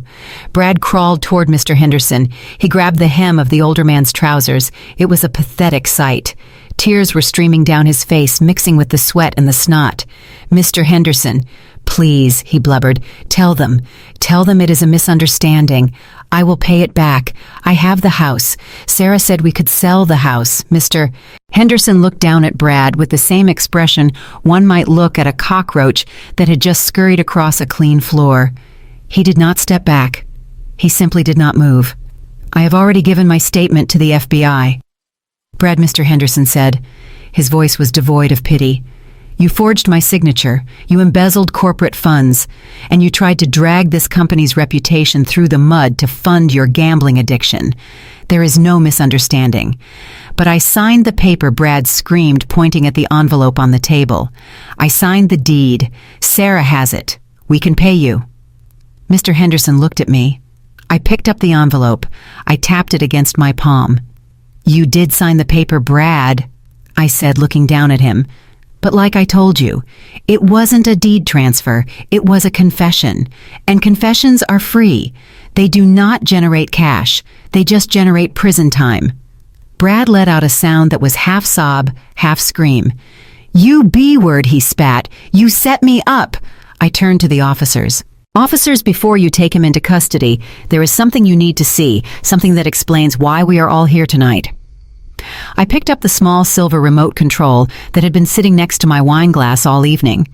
I pointed it at the 65-inch flat-screen television mounted on the wall above the fireplace. The screen flickered to life. Linda stood up shakily. "Sarah, what are you doing?" she whispered. "Stop this. Have you not done enough? You have humiliated him. Let it go." I did not look at her. I pressed play. The video was high definition. The audio was crystal clear. It was the footage from the kitchen camera recorded exactly 12 hours ago. On the screen, Brad was screaming. His face was twisted in rage. "Where is the money, Sarah? Transfer it back right now." The guests watched in silence. Even the police officers watched. Then came the moment, the slap. On the massive screen, the sound of his hand hitting my face cracked like a whip. It was louder than it had been in real life. I watched myself fall to the floor. I watched Brad stand over me. "You stupid, selfish B-word. You want to ruin me, is that it? You want to see me go to jail?" I let the video play. I let them hear the part where he demanded I sell the house. I let them hear the part where he told me to put ice on my face so I wouldn't embarrass him at dinner. I hit pause right as he stormed out of the kitchen. The room was deathly silent. I looked at Frank, my father-in-law. He was staring at the TV screen, his mouth slightly open. He looked at his son, who was still on his knees. "You hit her," Frank whispered. His voice was thick with disappointment. "You hit your wife." Brad shook his head frantically. "Dad, no. It looks worse than it was. She provoked me. She stole my money. I provoked you, I asked." I pressed another button on the remote. A new image appeared. It was a screenshot of the text messages between Brad and Jessica. "She is a non-issue. I slapped some sense into her this morning. She is terrified. Once I get her signature on the deed transfer, I am selling the house to the investors immediately. They give me the cash, we take the first flight to Cabo. She deserves nothing. She is a frigid, controlling bitch. It will be funny." I read the last line out loud. "It will be funny." I looked at Brad. "Is it funny now, Brad? Are you laughing?" Jessica, who was standing near the kitchen door guarded by a police officer, let out a low moan. She looked at the screen, reading the words about Cabo. She realized she was never going to Mexico. She realized she was just a pawn in a game she didn't understand. "That is enough." The voice came from the hallway. Keisha walked into the dining room. She did not look like the woman who had brought a fruit tart to a potluck. She walked with the stride of a gladiator entering the arena. She was holding her leather briefcase in one hand and a stack of legal documents in the other. She walked past the police officers who nodded at her. They knew her. She was a force in the Seattle legal system. She stopped in front of Brad. She did not look at him with the eyes of a sister-in-law. She looked at him with the eyes of a prosecutor. She dropped a sheaf of papers onto his chest. They fluttered down, covering his expensive suit. "Bradley Miller," she announced, her voice ringing out. "As the attorney of record for Sarah Jenkins, I am serving you with an immediate restraining order granted by Judge Patterson this afternoon. You are ordered to stay 500 feet away from Sarah, her home, and her place of employment." She turned to the police. "Officers, you have the video evidence of the assault. You have the text messages proving intent to defraud and flight risk. You have the confession of judgment signed by the defendant regarding the $320,000 debt." She pointed at Mr. Henderson. "And you have the witness testimony regarding the corporate embezzlement." The lead detective stepped forward. He pulled a pair of handcuffs from his belt. The metal clicked. "Bradley Miller," he said, hauling Brad up by his arm. "You are under arrest for domestic violence assault in the 4th degree, 1st degree theft, 1st degree forgery, and wire fraud." Brad struggled. He kicked out his legs. "Mom," he screamed. "Mom, do something. Don't let them take me." Linda rushed forward. She grabbed the detective's arm.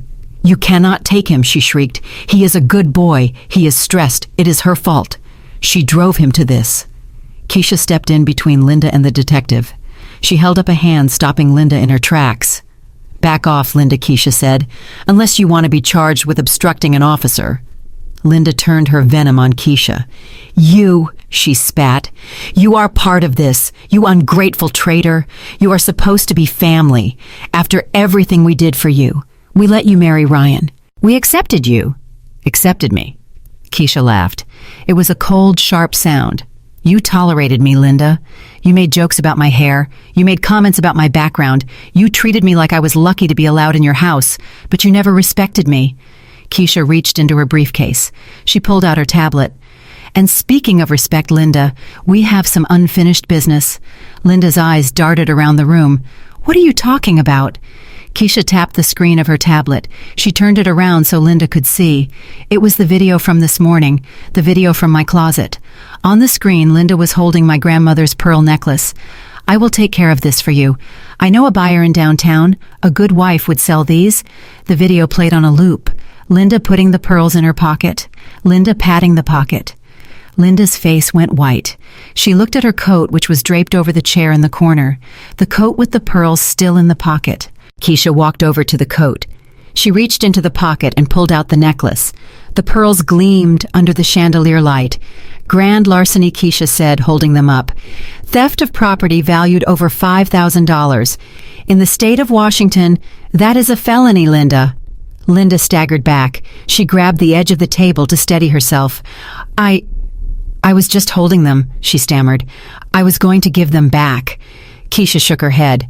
We have the audio, Linda. You said you had a buyer. You said you were going to sell them. That is intent to permanently deprive. That is theft. Keisha looked at the detective. Officer, would you like to add Mrs. Miller to the booking sheet? The detective looked at Linda. He looked at the pearls. Ma'am, he said, I am going to need you to step away from the table. Linda looked at Frank. Frank? She gasped. Do something. Tell them. Frank Miller looked at his wife. He looked at the woman he had been married to for 40 years. He looked at the pearls in Keisha's hand. He looked at his son, who was currently being handcuffed. He saw the rot. He finally saw the rot that had been eating his family from the inside out for decades. The entitlement, the greed, the cruelty. He slowly took off his glasses. He folded them and put them in his pocket. Frank Linda pleaded. Frank looked at me. His eyes were sad. I am sorry, Sarah, he said. I truly am. I did not know it was this bad. Then he looked at Linda. I am going to the car, he said quietly. Frank, Linda screamed. You cannot leave me here. Frank turned his back on her. He walked out of the dining room. He walked down the hall. We heard the front door open and close. The sound of the door closing was the final nail in the coffin. Linda looked around the room. She was alone. Her golden child was in handcuffs. Her husband had left her. Her victims were standing tall. She did the only thing a narcissist knows how to do when they lose control. She gasped loudly. She clutched her chest. Her eyes rolled back in her head. Oh, my heart, she wailed. I am having a heart attack. She collapsed onto the floor. It was a theatrical fall. She made sure to land on the thick rug so she wouldn't bruise her knees. I watched her lying there. I knew she was faking.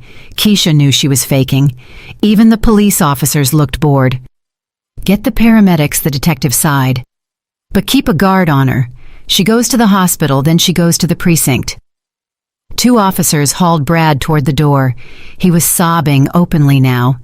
He looked at me one last time as they dragged him past the table. Sarah, he wept. I love you. Please. I picked up my wine glass. I looked at him over the rim. I loved you too, Brad, I said softly. But I love myself more. They dragged him out. The front door slammed shut. The paramedics arrived a few minutes later for Linda. They loaded her onto a stretcher. She kept her eyes closed, pretending to be unconscious, but I saw her hand tighten on the blanket when they told her she was under arrest. Ryan stood in the corner holding the untouched fruit tart. He looked at Keisha. I should go with Mom, he said, his voice trembling. Keisha looked at her husband. She softened slightly. You go, she said. Make sure she doesn't talk to anyone until she gets a lawyer. But Ryan, do not sign anything. Do not pay for anything. Do not let them drag you down. Ryan nodded. He looked at me. I am sorry, Sarah, he whispered. It is not your fault, Ryan, I said. He left, running after the stretcher. And then the house was quiet. Mr. Henderson walked over to me. He held out his hand. You are a remarkable woman, Sarah, he said. I am sorry it had to end this way, but you did the right thing. Thank you, Mr. Henderson, I said, shaking his hand. Thank you for coming. If you ever need a job, he said, glancing at the mess on the table. A real job. Call me. We could use someone with your strategic planning skills. He left, closing the door behind him. I was alone with Keisha. The dining room was a disaster. There was spilled wine on the tablecloth. There were half-eaten plates of food. There were muddy boot prints from the police officers. But to me, it looked beautiful. It looked like a battlefield after the victory has been won. Keisha poured herself a glass of wine from the bottle. She raised it in a toast. To morality and justice, she said. I clinked my glass against hers. To morality and justice, I repeated. We drank. The wine was rich and complex. It warmed my chest. "What now?" Keisha asked, looking around. "Now," I said, setting the glass down. "Now I clean up." I walked over to the window. I watched the police cars driving away, their red and blue lights fading into the rainy Seattle night. I watched them take my husband away. I watched them take my mother-in-law away. I felt a strange lightness in my chest. A weight I hadn't realized I was carrying had been lifted. The house was mine. The money was safe. The toxicity was gone. I turned back to the room. I picked up the envelope containing the confession of judgment. I walked over to the fireplace. I struck a match. I held the flame to the corner of the envelope. The paper caught fire, curling and blackening. I watched it burn. I didn't need it anymore. I had the video. I had the police report. The confession was just the bait, and the rat had taken it. I dropped the burning paper into the fireplace. I looked at Keisha. "You know," I said, "I think I am going to redecorate." Keisha smiled. "I know a good painter," she said. I walked to the head of the table. I sat down in the chair Mr. Henderson had vacated, the chair at the head of the table. I picked up the knife and fork. I cut a piece of the beef tenderloin. It was cold now, but I didn't care. I took a bite. It was delicious. The dining room had transformed from a place of fine dining into a command center for the Seattle Police Department. The air that had smelled of roasted beef and expensive wine was now thick with the scent of damp wool uniforms and the metallic tang of adrenaline. I stood by the sideboard, my arms crossed over my chest, feeling the silk of my black dress against my skin. I was the only thing in the room that was perfectly still. Everything else was chaos. "Officer Miller, put your hands behind your back." The command came from a burly officer with a buzz cut and a badge that caught the light of the chandelier. He did not ask politely. He grabbed Brad's wrist and twisted it behind him with a practiced motion that made Brad yelp in pain. "Ow, you are hurting me," Brad cried out. "That is the point," the officer grunted. "Stop resisting."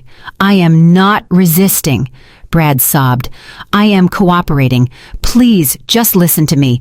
This is a civil matter. It is a domestic dispute. My wife and I are just having an argument." The officer ignored him. He slapped the cold steel cuff onto Brad's right wrist. Click. That sound. It was the most beautiful sound I had ever heard. It was better than any symphony.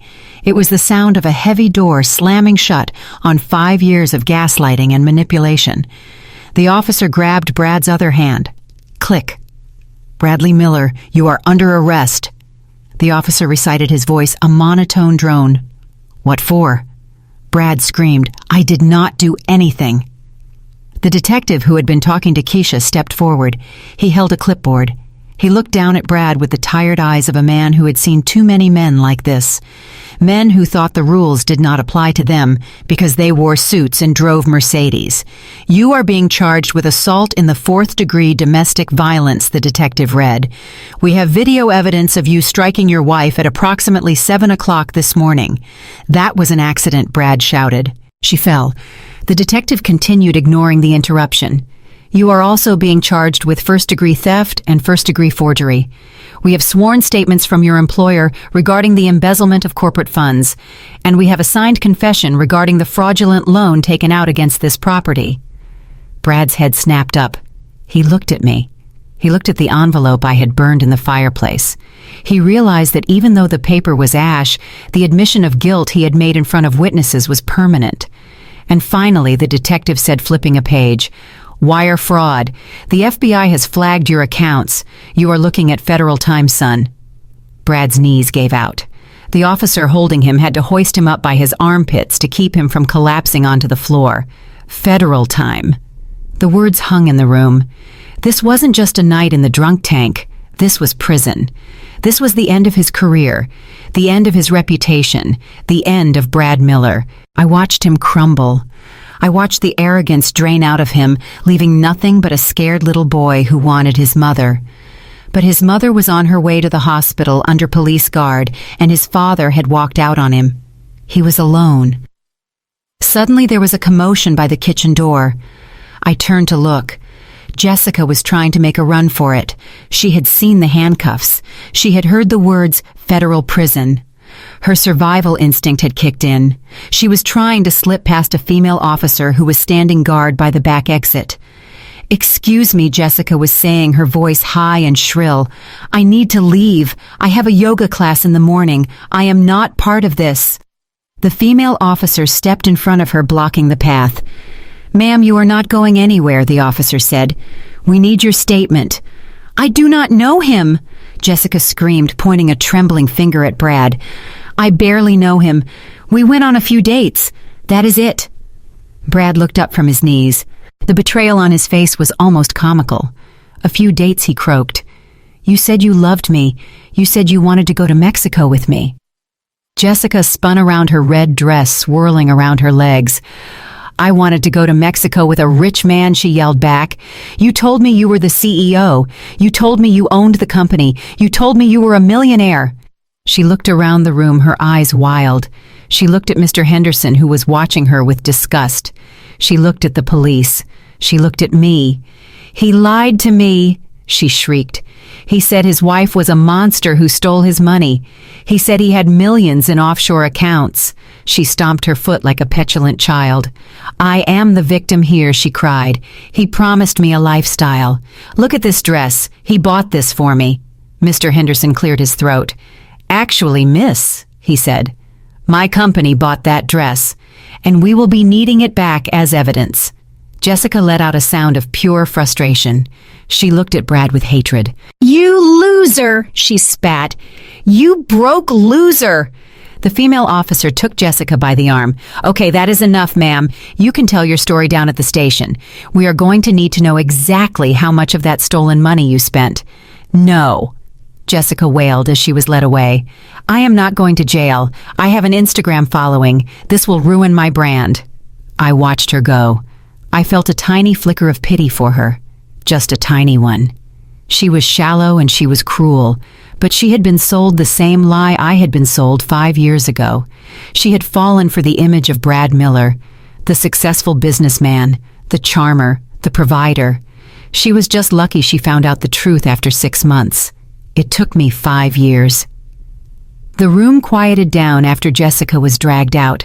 Now it was just me, the police, and my husband. "Okay, get him up," the detective said. "Let's move." The officer hauled Brad to his feet. Brad was dead weight, his expensive Italian shoes dragged across the hardwood floor. "Wait," Brad pleaded. "Wait! I need to talk to my wife." The officer looked at me. "Ma'am, do you want to speak to him?" I looked at Brad. His hair was messy, his tie was crooked, his eyes were red and swollen. He looked at me with a mixture of hatred and begging. "Sarah," he whispered. "Sarah, please. You can stop this. Just tell them you forgive me. Tell them we can work it out. I will go to counseling. I will do whatever you want. Just don't let them take me." I stood there. I thought about the morning. I thought about the fear I felt when he raised his hand. I thought about the months of anxiety checking the bank accounts, wondering where the money was going. I thought about the way he belittled my job, the way he isolated me from my friends. I walked slowly toward him. The police officer stepped back slightly, giving me space, but staying close enough to intervene if he tried anything. I stopped 2 feet away from him, close enough to smell the stale wine on his breath, close enough to see the broken capillaries in his eyes. "I do not want counseling, Brad," I said softly. "Then what do you want?" he asked, his voice trembling with hope. "What do you want, Sarah? I will give you anything." "I want you to leave my house," I said. He blinked. "I am leaving," he said. "They are taking me." "No," I said. "I want you to leave knowing that you will never walk back through that door. I want you to know that when you walk out of here tonight, you are leaving behind the only person who ever actually loved you." Brad's face crumpled. "Sarah, don't say that." "I loved you, Brad." I continued, my voice steady. "I loved you when you were broke. I loved you when you failed your real estate exam the first time. I loved you when your parents made you feel small. I was the one who built you up. I was the one who paid for this suit you are wearing. I was the one who made this house a home." I pointed to the door. "And you repaid me with a slap in the face and a plan to leave me homeless." He hung his head. "I am sorry," he sobbed. "I am so sorry." "It is too late for sorry," I said. I looked at the detective. "Take him out," I said. The officer shoved Brad forward. "Move it, Miller." They began the long walk to the front door, but to get to the front door they had to pass through the kitchen. The open concept design of the house meant that there was no other way out. I walked behind them. I wanted to see this. They dragged him into the kitchen. The kitchen was still a mess from my cooking prep. There were vegetable peels on the counter. There were dirty pans in the sink. The knife block sat on the island, the chef's knife still resting where I had left it. They walked him past the refrigerator, past the stove, and then they walked him past the spot on the floor where I had fallen that morning, the spot where the coffee cup had shattered, the spot where my blood had stained the grout. Brad looked down at the floor as he passed it. He tried to look away, but he couldn't. He knew what had happened there. He slowed down his feet, dragging heavier. "Keep moving!" The officer barked, pushing him. Brad stumbled. He almost fell again. He caught himself on the edge of the island with his cuffed hands. I stood by the entrance to the dining room, leaning against the doorframe. I watched him struggle to regain his balance in the very room where he had knocked me off mine. The poetry of it was perfect. He looked back at me one last time over his shoulder. "Sarah," he said. His voice was barely a whisper. "What are you going to do?" I looked around my kitchen, my beautiful expensive kitchen that I had paid for. "I'm going to finish my dinner," I said. The officer yanked him forward. "Let's go." They dragged him through the foyer. The front door was open, letting in the cold night air and the rain. I watched them push him out onto the porch. I saw the flashing lights of the squad cars wash over him, turning his skin blue, then red, then blue again. They led him down the steps. I saw neighbors standing on their porches across the street watching. Mrs. Higgins from next door was in her bathrobe holding her cat. Mr. Jacobs from down the block was recording with his phone. Brad Miller, the man who cared more about his image than his soul, was being paraded in handcuffs in front of the entire neighborhood. They pushed him into the back of a squad car. The officer put his hand on top of Brad's head to guide him in protecting him from hitting the doorframe, a courtesy Brad had never shown me. The door slammed shut. I walked to the front door of my house. I stood on the threshold. The detective walked back up the path toward me. "Mrs. Miller," he said. "Or do you prefer Ms. Jenkins?" "Ms. Jenkins," I said. "Definitely Ms. Jenkins." "Right," the detective said. "We have taken him into custody. He will be processed at the downtown precinct. Because of the flight risk evidence and the severity of the financial charges, I doubt he will get bail tonight. The arraignment will be in the morning." "Thank you, Detective," I said. "We will need you to come down tomorrow to sign the formal complaint," he said, "and to give a full statement to the fraud unit." "I will be there," I said. He nodded. He looked at me with a strange expression, almost admiration. "You handled yourself well in there," he said. "Most people fall apart." I looked at the squad car where my husband was sitting behind the wire mesh. "I fell apart this morning, Detective," I said. "Tonight I put myself back together." He tipped his cap. "Good night, Ms. Jenkins. Lock your doors." He turned and walked away. I watched the squad car pull away from the curb. I watched the taillights fade into the darkness. I watched until the street was empty again. I stepped back inside. I closed the heavy oak door. I turned the deadbolt. Click. The sound of the lock engaging was the final period at the end of a very long sentence. I leaned my back against the door and closed my eyes. The adrenaline was starting to fade, and in its place was a deep, bone-weary exhaustion. But it was a good exhaustion. It was the exhaustion of a runner who has just crossed the finish line. I opened my eyes and looked down the hallway toward the kitchen. The house was quiet. No television blaring sports, no voice complaining about the dusting, no tension hanging in the air like a gas leak. It was just my house. I walked back into the kitchen. I looked at the mess. I would have to clean it up. I would have to deal with the lawyers. I would have to deal with the bank. I would have to deal with the emotional fallout of divorcing a man I had spent 5 years with. But not right now. Right now, I was hungry. I walked into the dining room. Keisha was still sitting there sipping her wine. She looked up as I entered. "Is he gone?" she asked. "He is gone," I said. She nodded. She reached out and poured wine into my glass. "You were cold, Sarah," she said. "Ice cold. When you asked him if he enjoyed the dinner, I got chills." I sat down in the chair at the head of the table. I picked up my glass. I swirled the wine, watching the red liquid coat the sides of the crystal. He asked for a surprise, I said. I gave him one. I looked at the empty chair where Brad had sat. The napkin was still crumpled on the table. The spilled wine had soaked into the white cloth, leaving a permanent stain. I would have to throw that tablecloth away. I would have to throw a lot of things away. But for the first time in a long time, I wasn't afraid of the future. I raised my glass to the empty room.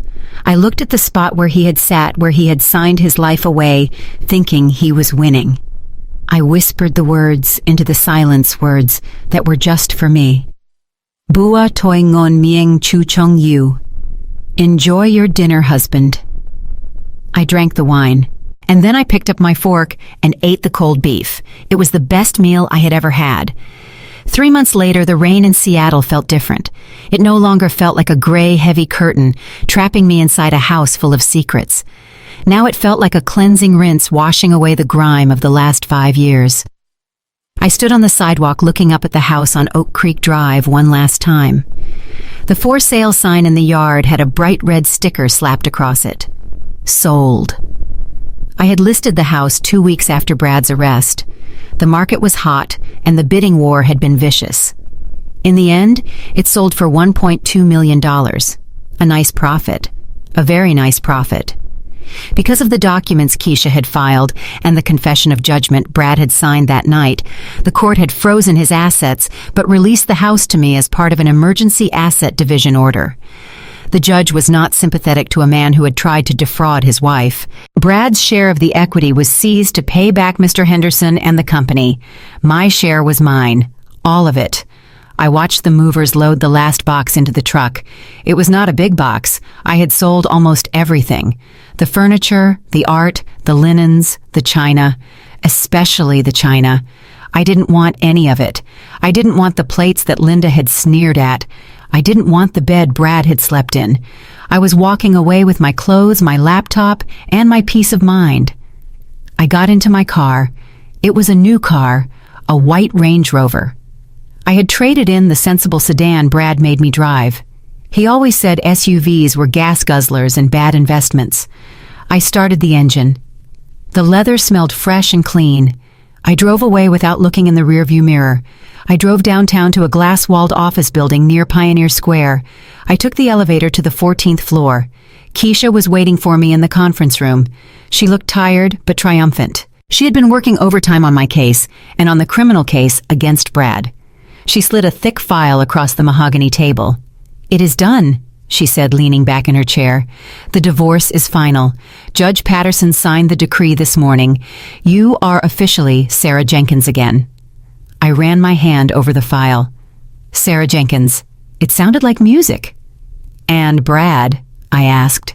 Keisha smirked, a dark, satisfied smirk. "Brad is having a very bad time, Sarah. The federal prosecutor is not playing games. Because of the evidence on that USB drive, the flight risk, and the sheer volume of the fraud, they denied bail. He has been in King County Jail for 90 days. She opened her laptop. "And it gets better. His public defender is trying to negotiate a plea deal. They offered him 12 years. 12 years, I repeated. Keisha nodded. "And that is just the beginning." The forensic accountants finished digging through his finances. It turns out Viper Capital and Mr. Henderson weren't his only victims. Brad had borrowed money from everyone. He took $20,000 from his Aunt Carol. He took $10,000 from his cousin Mike. He even took $5,000 from his grandmother's nursing home fund. I shook my head. He borrowed from the whole family. He didn't borrow, Keisha corrected. He stole. And now that the house of cards has collapsed, the Miller family is eating itself alive. Aunt Carol is suing Linda. Cousin Mike is testifying against Brad. Frank is living in a motel in Tacoma and has filed for divorce from Linda, citing financial infidelity. The dynasty has fallen, Sarah. They are bankrupt. They are humiliated. And they hate each other. I thought about Linda. I thought about her sitting in that jail cell wearing her beige trench coat without her pearls. And Linda, I asked, Keisha laughed. Linda took a plea deal for the grand larceny charge to avoid prison. She got 3 years probation and 500 hours of community service. Community service, I asked? Keisha grinned. Yes, she has to pick up trash along the highway, in an orange vest. I drove past her yesterday on I-5. She looked very miserable. I laughed. It was a genuine laugh. The image of Linda Miller, the woman who looked down on everyone picking up litter by the side of the road, was the perfect ending to her story. I reached into my purse. I pulled out a check. I slid it across the table to Keisha. "What is this?" Keisha asked, looking at it. I looked at the number written on the check. It was a significant number. It was enough to start a law firm. It was enough to buy freedom. "It is your fee," I said, "plus a bonus." Keisha pushed the check back. "Sarah, no. I told you. Pro bono. You are family." I pushed the check back to her. "I am not family anymore, Keisha. I am a client. And you are the best lawyer in Seattle. You saved my life." I leaned forward. "Take it. Leave that firm. Start your own practice. Be the boss you deserve to be. Don't let anyone like the Millers ever tell you what you are worth again." Keisha looked at the check. Her eyes filled with tears. She blinked them away rapidly. "Okay," she whispered. "Okay." We stood up and hugged. It wasn't a polite hug. It was a hug between two soldiers who had survived the same war. I left her office and walked out into the city. The rain had stopped. The sun was breaking through the clouds, illuminating the Space Needle in the distance. I drove to my new home. I hadn't bought another house. I was done with lawns and maintenance and suburban isolation. I had rented a penthouse apartment in Belltown overlooking the bay. I took the private elevator up to the top floor. The apartment was open and airy with floor-to-ceiling windows that let in the light. The floors were polished concrete. The furniture was modern and colorful. Teal velvet sofas, abstract art, a kitchen that was designed for cooking, not for show. I kicked off my heels. I walked barefoot across the cool floor. I poured myself a glass of wine, not the Chateau Margaux. I was done with drinking things just because they were expensive. I poured a glass of crisp Sauvignon Blanc from a local winery. I walked out onto the balcony. The air was cold and salty. I breathed it in, filling my lungs. Below me, the ferries cut through the dark water, leaving white wakes behind them. The city lights were coming on, twinkling like diamonds. I sat down on the outdoor lounge chair. I opened my laptop. I had a contract to review. A hospital network in Chicago wanted to hire me as their lead negotiator. The salary was double what I had made before. They said they had heard I was ruthless. They said they heard I knew how to handle difficult men. I smiled. They had no idea. My phone buzzed on the glass table. I looked at the screen. It was a number I didn't recognize, but the caller ID tag made my heart stop for a split second before resuming its steady beat. Inmate call, King County Correctional Facility. It was him. It was Brad. He was using his one phone call to try to reach me. Maybe he wanted to beg. Maybe he wanted to scream. Maybe he just wanted to hear my voice because he realized it was the only real thing he had ever known. I stared at the phone. I thought about answering. I thought about telling him that I was happy. I thought about telling him that I had sold the house and that the money was sitting in an offshore account that he could never touch. But then I realized something. He didn't deserve my anger. He didn't deserve my gloating. He didn't deserve my voice. Silence is the loudest sound you can make to a narcissist. Silence is the void they cannot fill. I reached out. I pressed the button on the side of the phone. Block caller. The buzzing stopped. The screen went dark. I picked up my wine glass. I looked out at the city, at the endless horizon. I was 32 years old. I had scars. I had lost 5 years of my life, but I had found myself. I took a sip of wine. There is an old saying that women are the keepers of the hearth, that we are supposed to keep the fire burning to warm the home, to keep the family together. They told me to keep the fire. I smiled, looking at my reflection in the dark glass of the balcony door. I did keep the fire. I just used it to burn their lies to the ground. And now, standing in the ashes, I have never felt warmer. This story isn't just about a woman getting revenge on a cheating husband. It is a wake-up call about the danger of the sunk cost fallacy in relationships, the idea that we must stay and fix things just because we have invested years of our lives into them. Sarah spent 5 years building a home, paying bills, and polishing an image for a man who viewed her as an appliance, not a partner. The most powerful lesson here is that silence is often louder than screaming. When Brad slapped her, Sarah didn't throw a tantrum. She didn't beg. She went quiet. She used that silence to plan to gather evidence and to secure her future. She taught us that keeping the peace should never come at the expense of your dignity. If you have to shrink yourself to fit into someone else's life, you are in the wrong life. Finally, Sarah proved that financial independence is the ultimate shield. Money didn't just buy her a penthouse view, it bought her the ability to walk away without hesitation. In a world that tells women to be soft and forgiving, Sarah reminds us that sometimes you have to be the fire that burns the toxicity to the ground so you can rise from the ashes. Have you ever stayed in a toxic situation because you were afraid of starting over? Or have you, like Sarah, found the courage to burn the bridge and never look back? Let me know your story in the comments below. I read every single one. And if you enjoyed watching justice be served ice cold, make sure to hit that like button and subscribe to the channel for more stories of women taking their power back. See you in the next video.